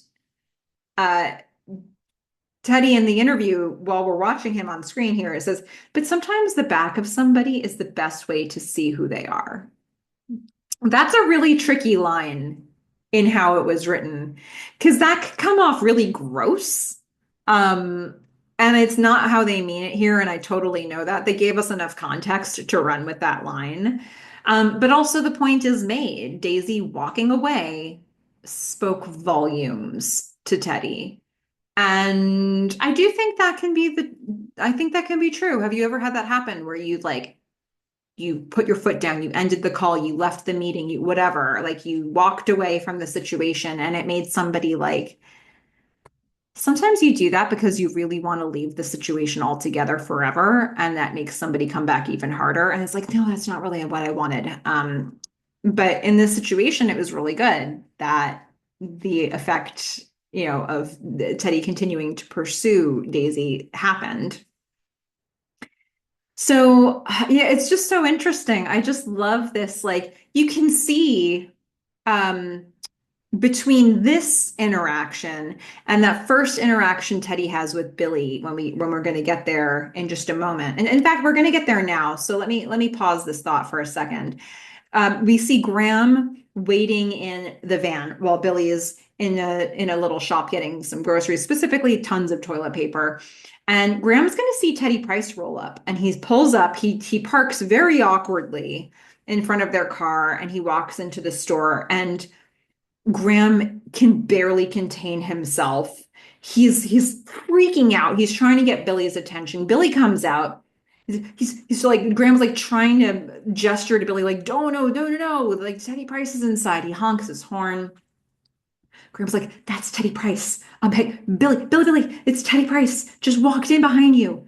Billy very quickly figures out what's going on, except he's holding all of this toilet paper. And so Billy's eyes go wide. He's like, Teddy Price? It's happened, and I'm holding all this toilet paper. It's like I carried a watermelon sort of vibe. Graham from Dirty Dancing. I was thinking that, but didn't say it. Graham says, "Yeah, he just went in behind you." Like he beckons to the toilet paper. He's like, "Give me the toilet paper, give me," and then go inside. He's like, "Do this quick." So Billy runs over. He just dumps all. He's just throwing toilet paper into the van, and then Graham's like, "Come on, give me the. Come on, go." And Billy, you know what this feels like, right? Have you ever done this yourself? He runs back to the store, but then like when he gets within eye line of the store, he just like saunters. He stops running and he just saunters in like he had always just been for a casual walk going inside the store. And he walks inside. He figures out where Teddy is. Teddy is paying right now. And when Teddy starts to leave, Billy's going to follow him out and he's going to approach him a little hurriedly. It's like Billy doesn't have chill, and it's very, very obvious. He says, Mr. Price, I love blue elsewhere. Okay, it is a good way to start the conversation. Teddy's like, oh, not a lot of people know that one. Teddy gets approached a lot. Teddy's like, thank you very much. And he keeps walking towards his car, but Billy's following him. Billy stops him. He says, my name is Billy Dunn. You and Memphis Marlin were the reason I picked up the guitar. I'm sorry, I think you're a genius. Teddy's like, Billy, is that your name? Billy's like, yes, sir. Teddy says, you're making me uncomfortable. And he keeps walking. um, I don't think uncomfortable in a sense of like physical danger, but he knew there was going to be more questions and more requests coming, and he was right. Billy doesn't stop. He says, I'm in a band. And Teddy says, there it is. How many times has Teddy been approached on the street by a person who's breathless and tried to pretend they weren't running up to him and they just said, I'm in a band? Anyway, he says, there it is. And Billy says, is there a chance we could play for you sometime? You know, just one song. Teddy puts a cigarette to his mouth. Billy is fishing in his pockets for a lighter, but there isn't a lighter in his pockets. He can't help Teddy. Teddy has one. He never needed Billy's help. And so he just lights it himself. Billy's like, please. There are a couple of moments in this episode where Billy is like so pathetic, mostly in a really upsetting way, but here he's just like, please. Like it's just so Teddy has a bit of a discerning look. He says, you don't want me, kid. Call Lou Adler. I just don't make that kind of music. Whatever kind of music you play, I don't make it. I don't even know. Billy says, Mr. I mean, if he's representing Simone, maybe we're meant to believe that Simone's style of music is the style, and that's definitely not what Billy and his band are putting out there. So, but he also probably just has a million of these lines just to politely reject people. Billy says, Mr. Price, look, if I were you and some kid came up to me in a market and asked me to listen to his band, I'd say thanks, but no thanks too, just like you are. But I'd be making a big mistake. And he waits. Teddy gives him he holds up his card. He reaches for his card. He says, you know, you only get one chance at this. Billy's like, yes, sir. Teddy says, are you ready? Billy's hungry. He's like, absolutely. Teddy gives him the card and a little smile and he walks away. Billy, whose car is behind, like the van is behind Teddy's car. So Teddy can still see everything that's happening here. And the light is on in the van. So Billy kind of flashes the card to Graham, like, I got his card. And Graham's like, he wants to celebrate fully, but he celebrates 50%, maybe 40%. And Billy is still not moving. So he's still physically standing next to Teddy's car. And Teddy looks at him like, we're done here. Billy's like, thank you. And he goes into the van and you can see him very quickly download Graham on the information. They can barely stifle their cheering. Teddy drives away and they're like freaking out. It was so cute. I mean, what a moment, right? Like, what a moment to absorb that. It's nice that they had each other for that moment, that Billy and Graham were experiencing that in different ways, but together. And I think it makes it more special. And, you know, that they're already brothers having that moment with Teddy. So, but again, I think like all of this to say, think about these two scenes back to back. Daisy meeting Teddy and Billy meeting Teddy. And while I think both of these characters can be really dominant characters, Daisy and Billy, that is, which like, it's no spoiler to say, Daisy Jones and the Six, eventually these people will be playing together. So we are going to get to see these two characters and how strong they are on full display. And yet it's so interesting to me how wildly different their introductions to Teddy are. Teddy, like, Daisy's like, I literally don't even know why I need to know you. And Billy like came with he was like, okay, well, I can't mention this album because that would be too obvious. Like, what if I mention this really obscure one? Like he's been ready for Teddy so much so that they've been reserving a table for him at every performance at Filthy's or McNasty's or whatever we're calling it around here. This for 8 or 9 months. So it's like so interesting to me to see the complete difference.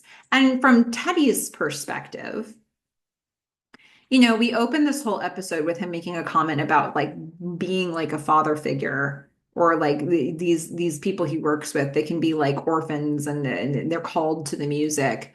And to see their completely different approaches with him is and to think about it from his point of view of like what would it be like to be somebody who is approached all the time and who people always want to ask you for something, they always want your help, and who do you grant that to and who do you not, and how do you make decisions really quickly? And he's struggling, he's been in a slump for a while, he has pressure, and he can't really afford to bet on either of these people. And yet, like, what are these moments going to be that convinces him that he wants to be a part of their journey? So now the gravity of this interaction with Teddy has hit Billy. He's at home, he's in his room with Camilla. They're both on the bed. Billy is gently practicing Flip the Switch, the song we've heard at home, but he hates it. This isn't the song that you play for Teddy Price. None of the songs are the songs that you play for Teddy Price. It's all wrong. He's not having a diva moment, but he's definitely having like an insecurity moment. He's just suddenly nothing seems good enough. Camilla's like, why don't you try that one, Daybreak? Billy says, it's a Bowie ripoff, Cam. Camilla says, okay, how about Blind Alley? Billy's like, no, it's not good enough. It's just not. This must be hard to watch. He's just like imploding. Camilla's like, okay. He takes a drink. He grabs his keys. She's like, where are you going? He says, I'm going to get some more to drink. Camilla reaches for him. She pulls him back to the bed. She says, no, no, no, no, no. Come here, come here. He throws down his keys. He sits back on the bed. She says, is there anything you don't think is horrible? He says, no, honestly, no. There's one we've been knocking around. Camilla's like, yeah. He says, it's not like the others. She says, I want to hear it. She sits back. She leans back on the bed. He says, it's not ready. I'm telling you. She says, Billy? Well, when she takes that tone, you're going to do what she says. Billy grabs the guitar. He says, all right. It's a very gentle song. I don't know if would you call this like a full falsetto? It's a very higher pitch for him. Just like the moon, that silver nail holding the sky above the world. Your face, a song, half lit by fire, lights up the world and its desire. So it's a love song. It's a ballad. It's much slower. Billy's like, I don't know. She says, don't stop. That's the one. I mean, probably feels pretty good that it was maybe was it written about her? I don't know. But she's of course going to love this one. We're going to go from that. Teddy walks into a room to hear the Six play. It's a studio in Studio City. We hear the band arguing as he walks he's in another room, he's walking through, we can hear the band talking, they're conferring. Eddie's like, seriously, the ballad? He's gonna think we're Andy fucking Williams. Graham says, I'm still shaky on that chorus too. Eddie says, what if we only get one song? Billy says, well, then this is the one we get, Eddie. Teddy enters and they stop. They're just like, whatever we don't agree with, we all agree the moment he walks in this room. There's a very heavy vibe in this room. I think they captured this beautifully. This is so important for this band. They know it. There is a weightiness in this room that Teddy Price has probably felt many a time, and they have never felt it to this degree before, and it reads on camera. And I don't know how they got that to happen. Teddy sits down. It's like, okay, you got your one song. Let's figure it out. Billy says, we want to say thank you for this opportunity. We're the Six, and this is Silvernail. 1, 2, 3, 4, and we don't even get to hear it. You can hear this song, but not in the show. I don't think it's ever in the show, or unless it's like really lightly in the background somewhere. But there is a more full out version than what we heard Billy singing. But we're not going to get that here. I love that choice. It's like the mystery of like, what is it that they played for Teddy? And we cut to the Merv Griffin interview where Teddy says, "What can I say? They knocked my bleeping socks off." Like it's actually bleeped because it's the broadcast version. Merv laughs. Teddy's like, "Oh, can I say bleep?" And they laugh. What a cool choice to be like, well, this is how they sold Teddy, and you don't get to hear it. Obviously, the process with the Six was very different than the process with Daisy. Daisy sold herself on, if that's the right way to say it, like Teddy was sold on Daisy just by her walking away from him. But these guys had to really prove themselves and perform for him. Okay, so right after this, we're going to see the Van Tires are screeching away from Sound City. The Six are celebrating in the van, or Studio City, I should say. The Six are celebrating in the van. They are so excited. They had this great moment with Teddy.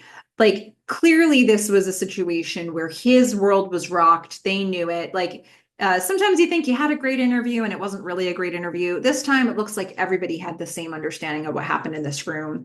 Interview Graham says, finally, we were on our way. Interview Billy puts it in perspective. He says, people think we played one song for Teddy Price and he gave us a deal. That's not true. We're going to see the band coming out of the whiskey. One of the establishments that Warren was so keen to play in when they first arrived in LA. So they've got gigs now at places like the Whiskey. They're pouring with sweat. They just had a gig there. An interview Billy says for months he put us through the ringer, but it was worth it. So they played a lot of shows at places like the Whiskey, and Teddy was testing them out. And I think he gave them the connection. Teddy really needed to be sure that whoever he was going to bet on was going to produce. He wanted to know that there was a market for anybody that he took a risk with because he was in a slump.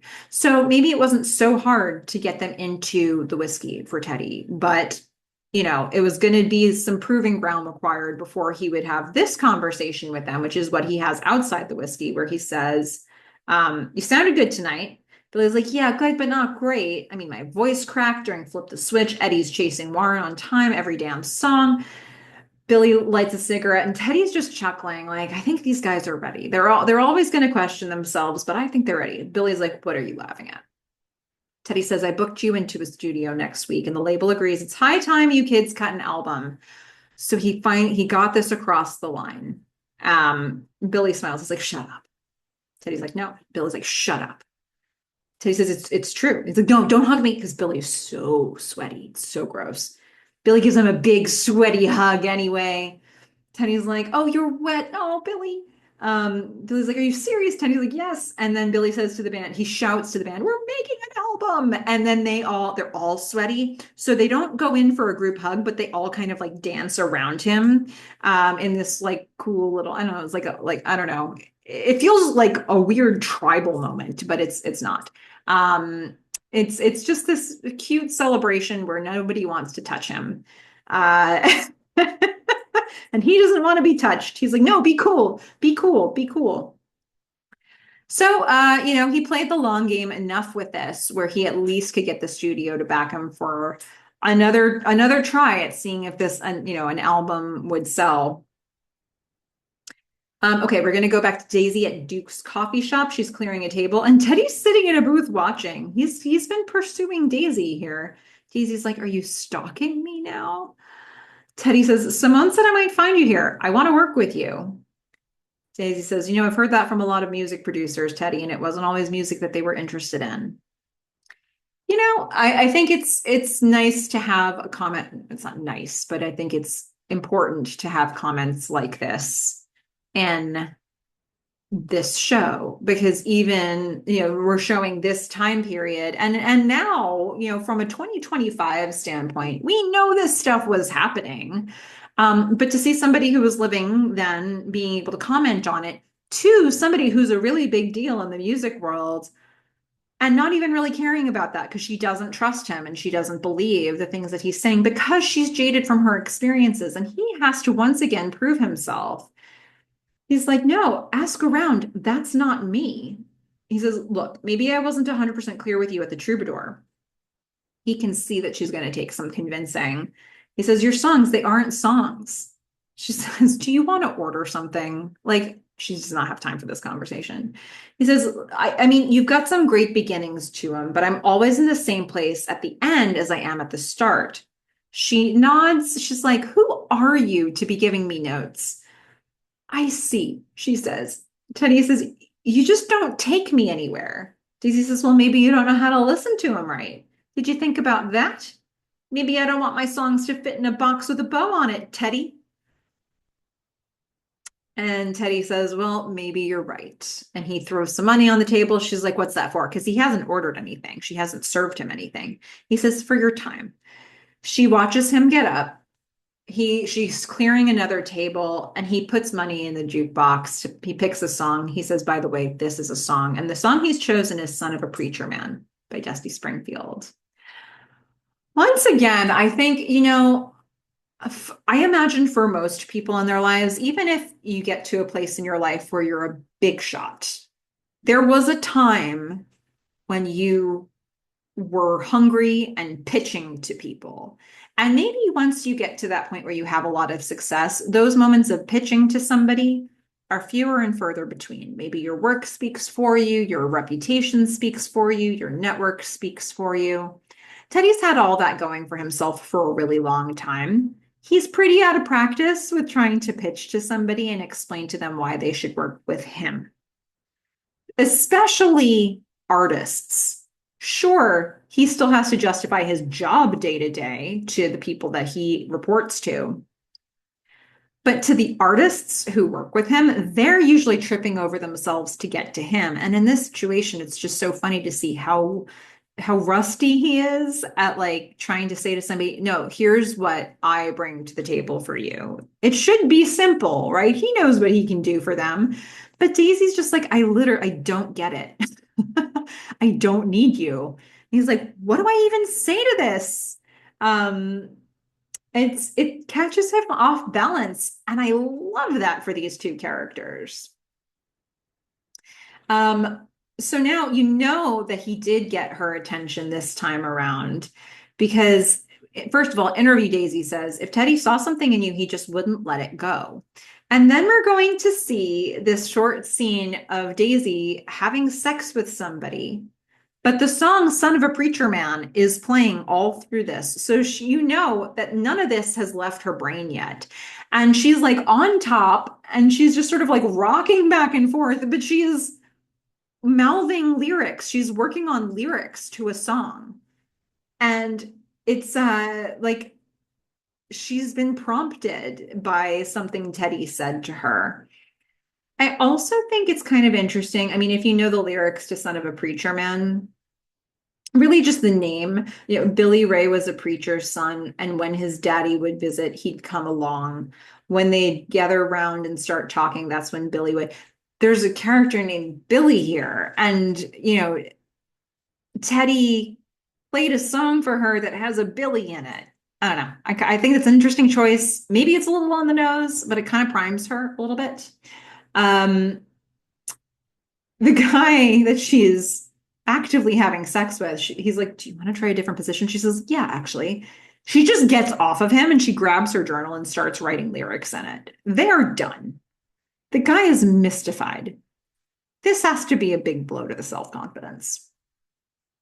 Interview Daisy says it was the first time that I had ever wanted to live up to somebody else's expectations of me. So I think, when we look at like the parental role that Teddy might have here, specifically towards Daisy and towards Billy, we're going to see that come across in different ways in this episode. But here, Daisy is very much used to absentee parents who just want to have parties and don't want to pay a lick of attention to her. In fact, they don't even want to hear her voice. Nobody wants to hear her voice, but Teddy does.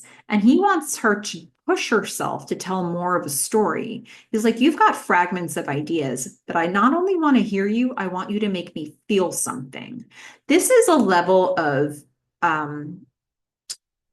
he's asking her to raise her level in a way nobody's done. And not even really Simone. Simone's pushed back like, don't break into my house. But it's like this idea of like, be better because I can like, let's work together and I want to help you and let's be better together. It's a really nice idea of pushing Daisy in this way. And she's so quick to put the walls up, but he's sticking around. He's continuing to be there, to put himself in front of her and to say, no, I really mean it. And he's passing whatever tests she throws out at the world of being like, I bet you don't really care about me. Turns out he does. He has some good ideas. And now he's inspired her to push herself harder and to be more than she's been before. So we're now going to see Teddy and the Six. So we're going to get a close-up on Teddy and a sound engineer at the studio. The Six are actually recording Look Me in the Eye. Camilla's getting pictures and then she's going to grab she's going to get some video. We're going to see some more interesting camera work here. We're going to get, I think it's a handheld camera that's weaving around through the band members, and then it's going to sort of rotate around the band members. It's quite beautiful. And then we're going to zoom out a bit from Camilla. And then we're going to switch at some point to seeing Camilla's video footage. So it's both moments of them playing and also sort of like candid moments of them listening back to the songs. We're going to interview Billy's voice while we see Camilla's footage from the studio.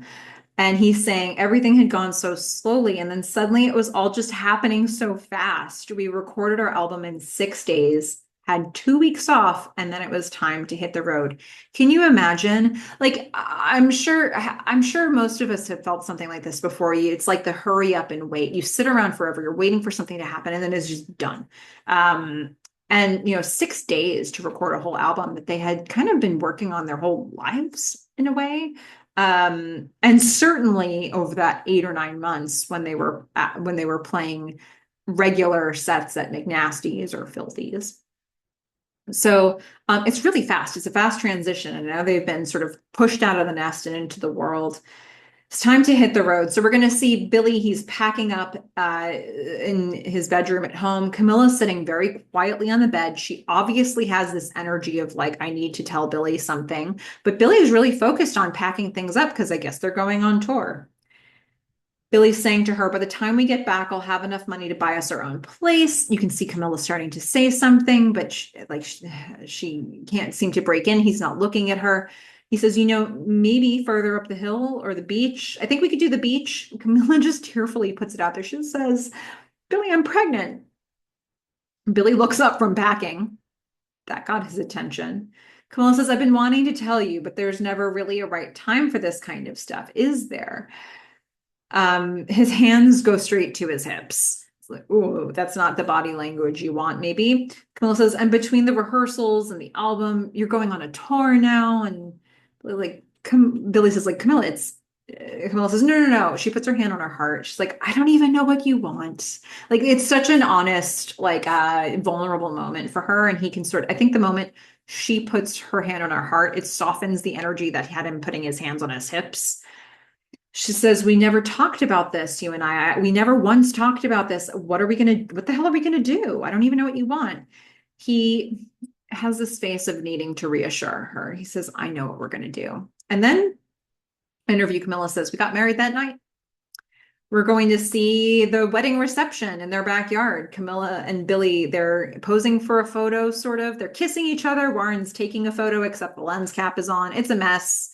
Warren's like, come on, guys, we got to get a photo. Let's go. Just come on, get in. It's your wedding night. Come on. Camilla reaches over. She takes the lens cap off. She's like, your lens cap is on, man. Warren says, all right, ready? 1, 2, 3. The rest of the band members are watching. They're enjoying all of this. You go 1, 2, 3. Interview, Camilla reaches for the photo. This is such a nice touch. It's like pulling the receipts from the past. She reaches for the actual photo that was taken. She says, this is the only photo of us from our wedding. And you look at it, right? It's held right up into the camera. They have no heads. Warren took a picture with no heads on the wedding couple. Interview, Warren says, mescaline is a powerful drug. And he just chuckles. Oh boy. So we're at this wedding reception. Camilla's got this beautiful yellow and white flower wreath in her hair. She's talking to Eddie, who is for sure crushed. He hates this day. This is the worst. Camilla's laughing. She's drunk. She's like, it's a nice wedding, right? I mean, I haven't been to many weddings, but it kind of feels like a good wedding. And he's like, I'm really happy for you, Reed. I'm dying on the inside. Camilla says, thank you. She kisses him on the cheek. She runs away. And Reed, his face, I'm dying on the inside. Camilla, who, as she's leaving, she excuses herself. She says back to Eddie, like, oh, sorry, I'll see you in a second. It's my wedding. So good. It's your wedding, Camilla. Okay, we're gonna get Billy on the phone with his mom at the wedding or at the reception as Grandma's watching. Grandma's so excited. People are dancing behind them. The band is dancing behind them. Billy's like, yeah, I wish you were here too. Yeah, all right, I'll tell her. I love you too. Bye. He hangs up. Graham's like, you didn't tell her. Billy's like, about what? Because I would assume Billy said, I got married. Camilla and I are married now. But Graham points out, you didn't tell her that she's going to be a grandma. Billy gets awkward. He doesn't respond to that. Graham is so excited. He's like, you're going to be a dad, you son of a bitch. He laughs. He runs to dance with everybody, and he leaves Billy to sit with the weight of that. I think maybe there was something that he could do in getting married to Camilla, but once that thing was done, there was nothing else to distract him from the fact that he was going to be a dad, and he doesn't know how to cope with that. He certainly didn't have a good experience with his dad, and it would seem to me that that's a factor here for Billy. And Graham being so excited about Billy being a dad is clearly not the energy that Billy has towards this. He has evaluated this very differently. And Graham saying that, there's no escaping it now for Billy. And it looks like he was punched in the face standing there alone. He goes, there's a whole bunch of bottles of booze on the table. He reaches for one, puts a whole bunch of it in a glass and drinks it all. We've been seeing him reach for alcohol throughout this episode for sure. And this is coping mechanism drinking right here.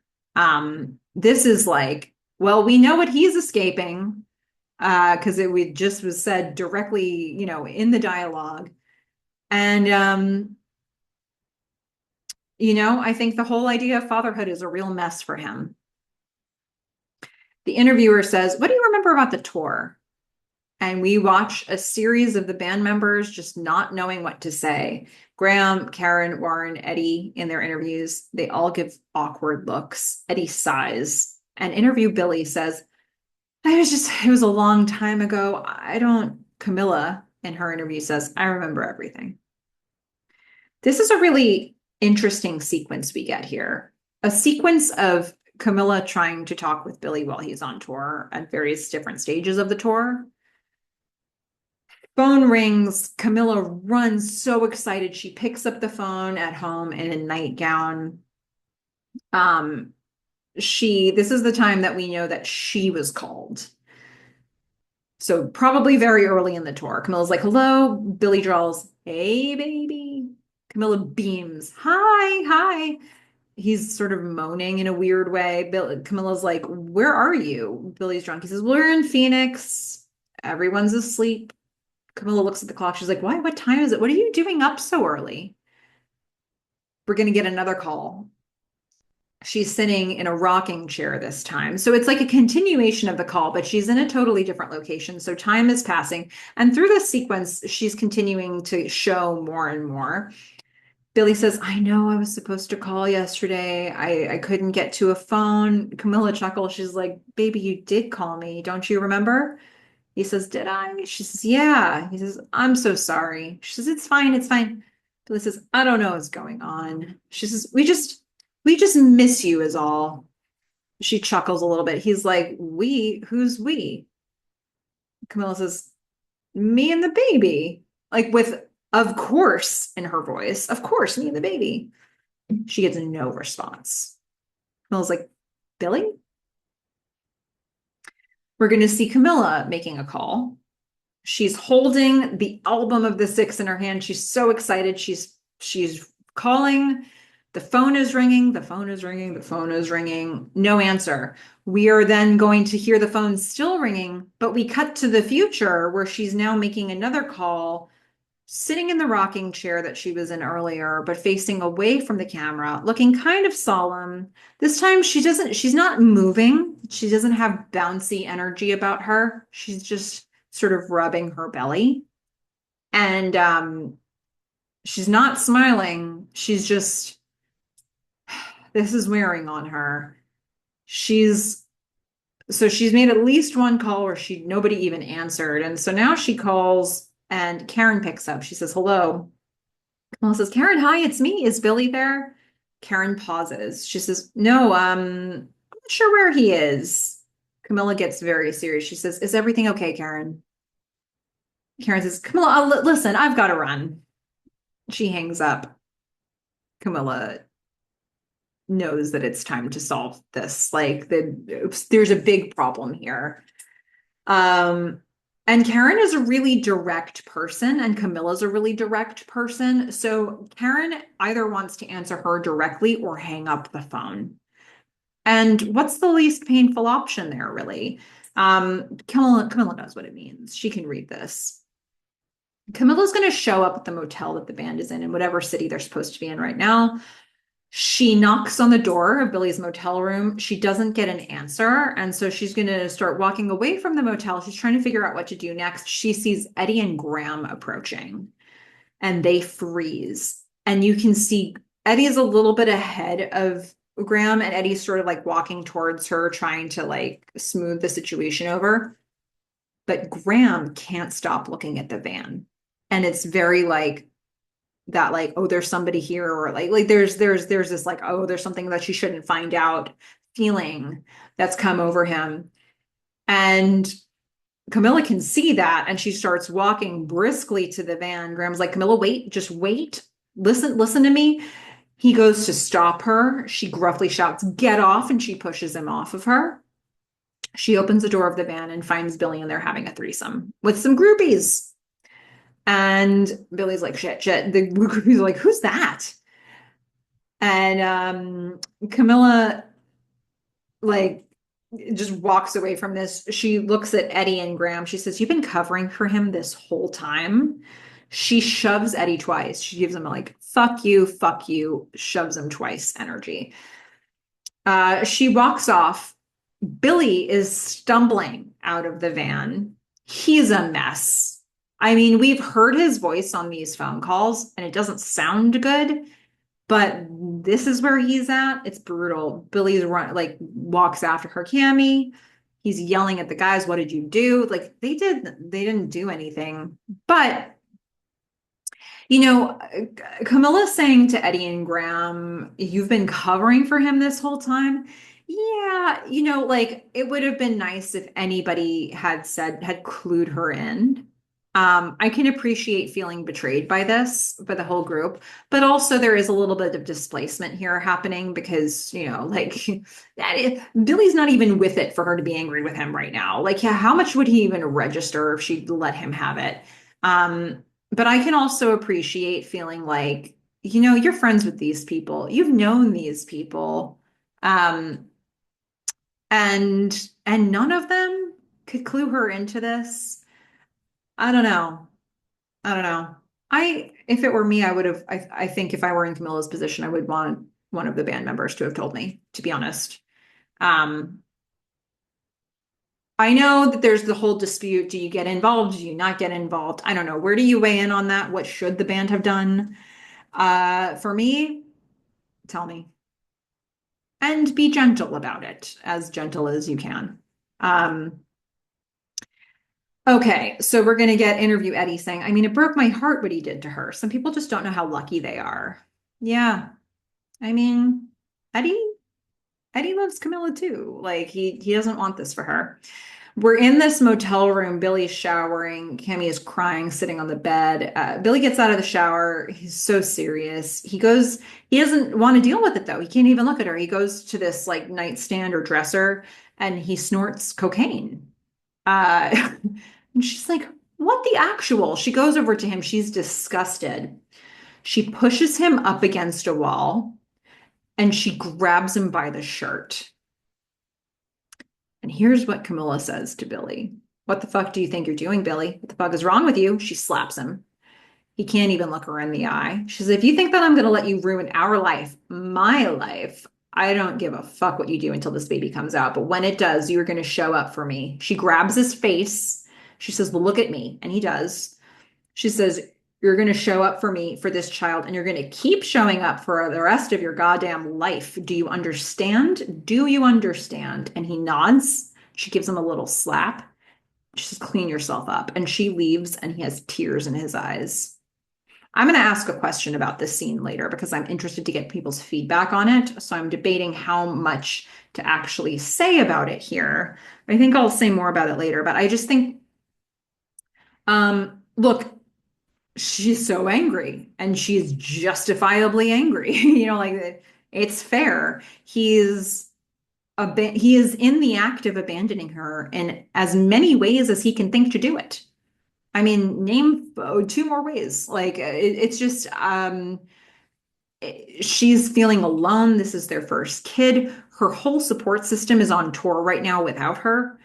It's got to be scary to be Camilla, and yet she's she's at this point with him where she's going to say, you need to fix it. Like it doesn't even appear to be a question for her to like break up with him. Um, and I wonder why. Like I get it would be very scary to be in the position that she's in and then to think about being a single mother. But it's not like, I don't know, like we haven't really seen. There was this theory that then when they get back from tour, there would be money to buy a house, but I don't know if she's feeling that yet. Like, I don't know if she feels like there's financial stability coming through the six. And I don't know if she's gotten any photography gigs for herself. She doesn't want to be a single parent, but she has options here. And I don't see her considering any of them except Billy needs to make it right. And he needs to fix himself. And we need to pretend this didn't happen when this baby comes. Um, I don't really feel like that's a setup for success, to be honest. Not that Billy's setting them up for success, he's setting them up in a horrible way.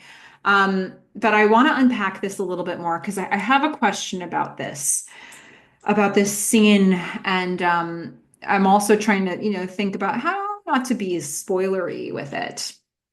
I just think it's a really she just gets so aggressive, like in how she's approaching him. She's like, you need to get yourself together.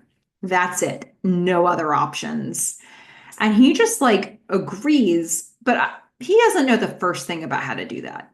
He's a mess. He's so lost. He doesn't even know what getting it together looks like right now. But he's like she is so intently staring through his soul and into his eyes that what can he do but say yes to that? Um, and so there it is. This promise has been made, right? Like I just it's so interesting this I mean, well acted, I'll tell you that. My goodness. She leaves. He's got tears in his eyes. We're gonna see this quick scene. You might even say, I don't know. I think we just needed a moment to see this. Daisy's sitting. She's writing in her journal at Simone and Daisy's apartment. She seems to be pretty happy with herself. So she's working on a song she feels pretty good about. Did we really need this? I guess we need to say we needed to have another touch point with Daisy, and it's important for us to know that this like son of a preacher man moment that she had with Teddy hasn't really gone away for her. She felt inspired to make something that would impress him. She's been working on it, and she thinks she might have something here. We're going to go back to what's happening at the motel. Graham is playing guitar in his room. Billy comes in and he looks into the mirror. He looks himself right in the eyes, doesn't love what he sees. We hear interview Billy saying, I thought I'd be able to handle it, to get it out of my system. But in the motel, we see Billy drinking straight out of the bottle, just drinking some booze right out of the bottle, looking at the mirror. Interview Graham says, my brother was always great at lying to himself. Like, yeah, I thought I could maybe do it. But he reaches straight for the coping mechanism again. Then we're going to hear Look Me in the Eye played again. The Six is on stage at another gig, and Billy is really out of it. It's painful. He's wailing, he's flailing, he's flat. The song ends, and the band just gets off stage early. Like I don't think they were supposed to get off stage this early. They get scattered applause to the song. Billy is saying, thank you, San Diego. You're beautiful, each and every one of you. Graham sort of pats him as he's walking off stage. Billy gets kind of startled by being patted. Um, Billy's like, we're gonna see you all soon, all right? He doesn't know why people are getting off stage right now. He walks off the stage and finds Teddy there, disappointed. Before we talk about that, I just want to say there's this real like from a movement standpoint. Um, Sam Claflin, I don't know how he didn't like give himself some sort of a neck injury here. There's this moment he's flailing around. He's meant to be really drunk, maybe really high, maybe both. And he's got his guitar. The song's ending, and we're hearing the final notes of it. And he does this flail where he throws his body to the one side, then he throws it to the other. He's like a rag doll. And like I dance and I wanted to be careful about doing that. Sam Claflin, my goodness, what a bold movement choice. I think it's kind of it's upsetting to watch because I understand the state Billy is in, but there was an actor doing this who probably was not drunk and was just like trying not to hurt himself while flailing as Billy. And it's like I kind of always love that motion. Like I don't know, there's just something very raggedy about it. I don't know if anybody else has ever noticed this, but I'm raising it to your attention because I think it's interesting. Okay, so they get off stage and Teddy's there, and they were not expecting Teddy to be there. And Billy first looks at Graham. He's like, you fucking called him? And Graham says, Billy, I didn't, I swear. And Teddy says, it's good to see you too. And Billy smiles, so drunk, so high. And he pats Teddy and he hugs him. He's like, hey, man. And Teddy's just sort of like giving him a little pat on the sides. Billy's like, what are you doing here? Okay, we're going to cut back to Daisy and Simone because we need to see what they're up to really quickly. Simone's going to press record. They're going to get a quick recording of this song that Daisy's really excited about, and we can see that supportiveness that exists between Simone and Daisy at this point in their careers. Simone's gonna hit record, and Daisy is going to they smile at each other. Daisy's going to get a living room recording of Nobody Needs. And this song is going to play through a lot of what we see with Teddy and Billy here. So the lyrics, I've been riding with this monkey on my back. trying to keep two wheels on the track. Feels pretty accurate for where Billy's at right now. Um, we're gonna see the Sixes show while hearing Daisy's song. Um, or it's post show, but with the conversation with Teddy. But we're hearing Daisy's song. Teddy says, "I was just coming to check on you, but plans have changed. Camilla's had the baby, Billy. It's a girl." Billy looks at him and he can't even process that. Interview Billy shakes his head. This is like a moment of deep regret for older Billy in the interview. Daisy's song lyrics we're hearing, "Nobody needs a family." Uh, Teddy is Teddy at the show or post show says, "Let's go meet your daughter." Billy cries. Teddy is escorting him to the car. He's like, "Come on, come on." Daisy singing, "Though impossible, it's still alive in me, and a hope like you will always prove to be." Teddy puts Billy in his car. The six are watching. Teddy says to the band, "He'll see you in Seattle." The car screeches off. The band goes back inside. I don't know what they're supposed to do at this point. Teddy is driving Billy. Billy needs him to pull over so that he can puke. And so that happens. I mean, he's in really bad shape. Um, Teddy's car is then going to pull up to the Cedars-Sinai Medical Center. He turns off the engine. There's just silence. Nobody wants to move a muscle here. Teddy sighs. He says, "The girls are waiting for you, man." Billy shakes his head. He said, "I can't do it." Teddy says, "No, you got to do this." They go back and forth a bit. Billy's saying, "No, I can't." And Teddy's saying, "You got to go." Billy says, "I can't have her meet me like this." Teddy says, "There's not going to be a second chance here, son." Billy is crying. Teddy says, "Get the fuck out of my car." And he shouts, he says, "I said, get the fuck out of my car," to Billy. And Billy gets out, but he freezes when he gets out. He doesn't want to go in. So he stays by the door and the car door is open. Teddy in the Merv Griffin interview says, "I hadn't planned on being anyone's father." Merv laughs. He said, I just wanted to make records. I guess some things are out of your control." So this is a moment where he feels like he really, this is it. He was the father figure. Billy, standing next to Teddy's car, just says, "I'm sorry, Teddy, I can't do it." He's just pathetically crying. It's like, not that crying is pathetic, but Billy is in this moment. It's just so upsetting to watch him. He says, Teddy says, "It's all right, man. Get back in." Billy says, "I can't do it." Teddy says, "Come on." Billy's shivering when he gets back into the car. He says, "I'm sorry." Teddy says, "Then there's someplace else we got to go." And he's going to drive him to rehab. Um, Pause for a moment there. There's just a little bit left here, but this idea of fatherhood, like here, Billy has become a father and he simply cannot face it. And Teddy never was looking for that. But to have a line like, "There's not going to be a second chance here, son."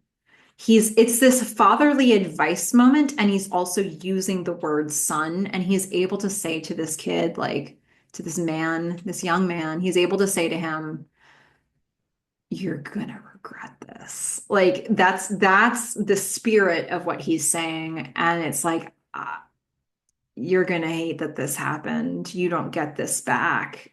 Um, and Teddy pushes him as much as he can. It's almost actually the lead a horse to water, but you can't make him drink thing. It's like you can bring a Billy to Cedars-Sinai Hospital, but you can't make him go in. Um, it's upsetting, but I think, Teddy is really taking a lot of ownership of Billy here. He's got him, he door to door grabbed him from the music venue, brought him all the way to the medical center, took care of him when he was coming down from whatever he was on, like, and tried to help him prevent a future regret, but he could only do what he could do. And Billy had some really hard limits here, and that was that. And so Teddy's going to take him to rehab instead, and he's going to care for him in a way that that nobody else in Billy's life to this point has been able to do. And part of that is because Teddy has the authority to do something like this, but nobody in his life has been able to get Billy help in this way. And Teddy's doing it. We are also going to see Daisy. Daisy goes to Teddy's house. She rings the doorbell. She doesn't get an answer. Doesn't use a hide key. Good move. Good move, Daisy. She leaves a tape at his door with the song she just recorded, and it has a bow on it, like she was saying earlier in the diner. And she seems pretty satisfied with her work. You know, I don't know what Teddy will think of it, but she took his notes and she tried to do something with it, and she's proud to put this at his doorstep, and she even put that bow on it. Camilla lies in a hospital. Okay, so we're just getting like a little snapshot of people here. Camilla is lying in the hospital bed, holding her baby and crying. I mean, that is a sorry sight. Poor Camilla. That's got to be scary. Teddy, also like poor Camilla because she doesn't even. There aren't cell phones. Teddy can't text her from the car to say, you know what, Billy, we're here. Billy is not going inside, but I'm bringing him to rehab. I don't know when Camilla got all the information about what's happening here, but she is in this hospital room alone, and she has been there for a while, and she's going to be there for a while longer, and she doesn't know what's going on. Teddy is driving Billy half asleep to rehab. We're going to see interview Billy. He's saying, same old tired rock and roll tale, drinking, the drugs, the loneliness. The interviewer says, yeah, but that's usually the end of the story. For you, it was just the beginning. And Billy looks at the camera. And it's a look to me that says like there's so much more to tell. He's not like starting to tell it. He doesn't seem to have an emotion one way or the other. It's just like there's so much more that you need to hear here. And that's episode 2. I mean, so much going on there. Look, we're still getting story development, character development. And I know that there comes a point when we start getting everybody together, when you start getting Daisy and Billy into the same room together, where you get more fireworks in the episodes. But we really need this backstory. We really need to see like all these things that make these people tick because that will become a shorthand for us as we go through the later episodes. I love that we spent so much time with Teddy. I don't know that I actually clocked on previous watches how focused this episode actually is on Teddy. And I should have clocked that because he's everywhere and this theme of fatherhood is everywhere. But sitting here and deep diving into it made me really appreciate how much of a story there is with Teddy being a father figure to sort of everybody, if we're being honest. And yeah, I like that. I like that we were able to focus on him so much here. Let's talk a little bit about the music for this episode, shall we? So first of all, I think I'm just going to say this every time. We've got the opening credits are Dancing Barefoot by Patti Smith. We've got Trouble No More by the Allman Brothers Band. We've got Closer to Home, I'm Your Captain by Grand Funk Railroad. We've got Second Time for Me by Pugsley Munyon. Son of a Preacher Man by Dusty Springfield. I Saw the Light by Todd Rundgren. So those are some needle drops that we get that were somewhat easy to distinguish. And then there are a number of songs we're going to hear from the Dunn Brothers / the Six. There's sort of the evolution during this episode. We hear Look Me in the Eye. We hear Flip the Switch. We hear a moment of Silver Nail, but there is a more fleshed out version of it available, at least in clips to watch or to listen to. Songs by Daisy that we hear, Two Against Three and Nobody Needs. And then we're going to get a song by Simone Jackson, A Song for You. So that's music that we hear in this episode, whether it be needle drops or stuff that was written for the show. And then in terms of favorite quotes, I'm going to give one honorable mention and then one favorite quote. So, honorable mention, and I think it happened like this last time too. I had honorable mentions from Daisy and then a favorite quote from somebody else, and that's the trend will continue. My honorable mention for this episode is Daisy saying to Teddy, "I don't think I want to be shaped, but it was nice to meet you." And then uh, Karen gives my favorite quote of the episode. And I don't know if this is like a really popular phrase that I just wasn't aware of, but Karen says, like my mother always told me, don't put down roots in bad earth. Excellent advice. Really good advice from Karen and from Karen's mom. So I loved that. And I just wanted to stop down on that and to give some recognition to it, because I think we could all learn a thing or two by remembering that at critical times in our lives. Okay, questions that I would love to ask to you. There are a couple here that I wanted to explore more. First of all, I've certainly spoken a bit about, or quite a lot actually, in this episode recap about the whole father figures thing, and I wanted to just I don't know that there's one specific question that I want to put out there with this, but I would love for you all to help me unpack this more because there feels like there's a ton, even just in this episode, about this idea of fatherhood. There's Teddy as a reluctant father figure, but he steps in and supports Billy in a very active way. And I think he steps in and supports Daisy in a way that her parents never did. There's Billy. He is a father now, and he's so reluctant he won't do it. He's just not even there for his family. And I'd also like to reflect on the fact that we saw Billy's father in the previous episode, and not only do we know what his experience has been with his father, but we know that that's probably impacting how he is now being towards his family. So I don't know exactly what question I want to ask you around this, but I would love for you all to help me unpack what else are you seeing about fatherhood in this episode? What are some of the things that are coming up for you that I missed, or that tie it together with what we saw in the first episode as well? Now, a second question that I want to ask, and I want to be a little careful about how I do this. We get the scene where Camilla she's pregnant, she's gone to the motel to confront Billy and to figure out what is going on because the phone calls that she is having are getting less frequent. She can't even get him on the phone anymore. So she goes to the motel, she finds him cheating on her, and she reads him the riot act in a motel room.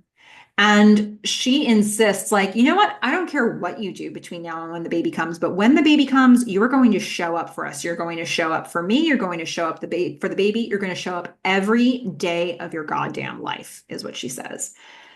Um, so I can appreciate that.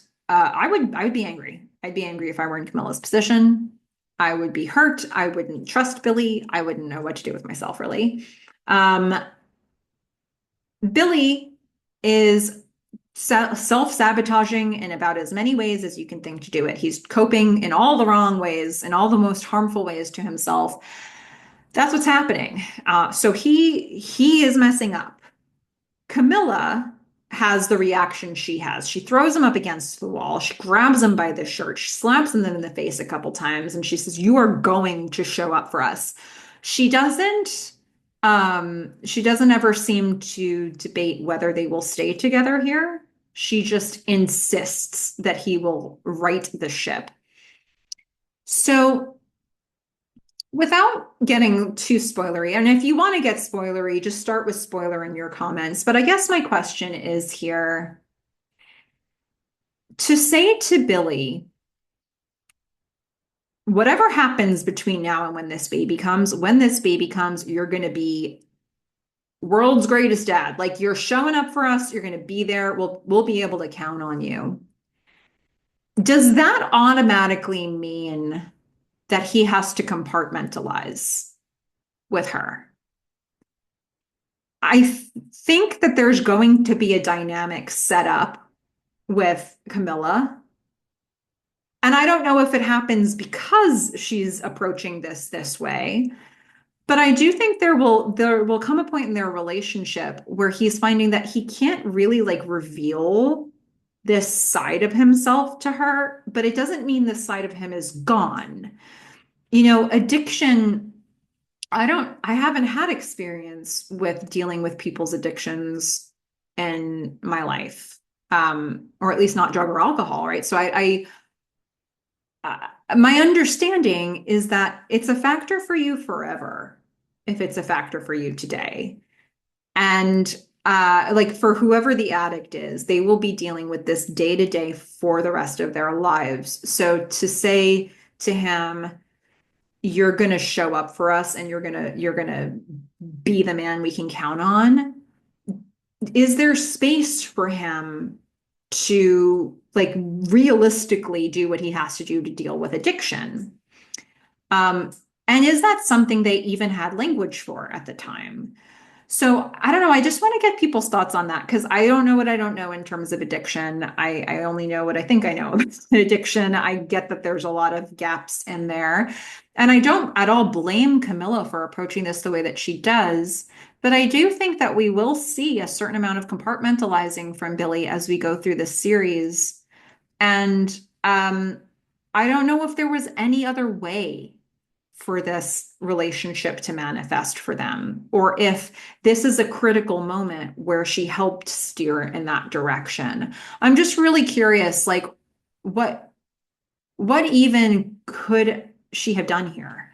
Because I don't even know what you do in this situation, to be honest. I don't know that there's a great option for Camilla in any way, shape, or form. But I just wanted to see if I could get people to unpack those two very big themes and questions here. I'd love to see people's takes on this.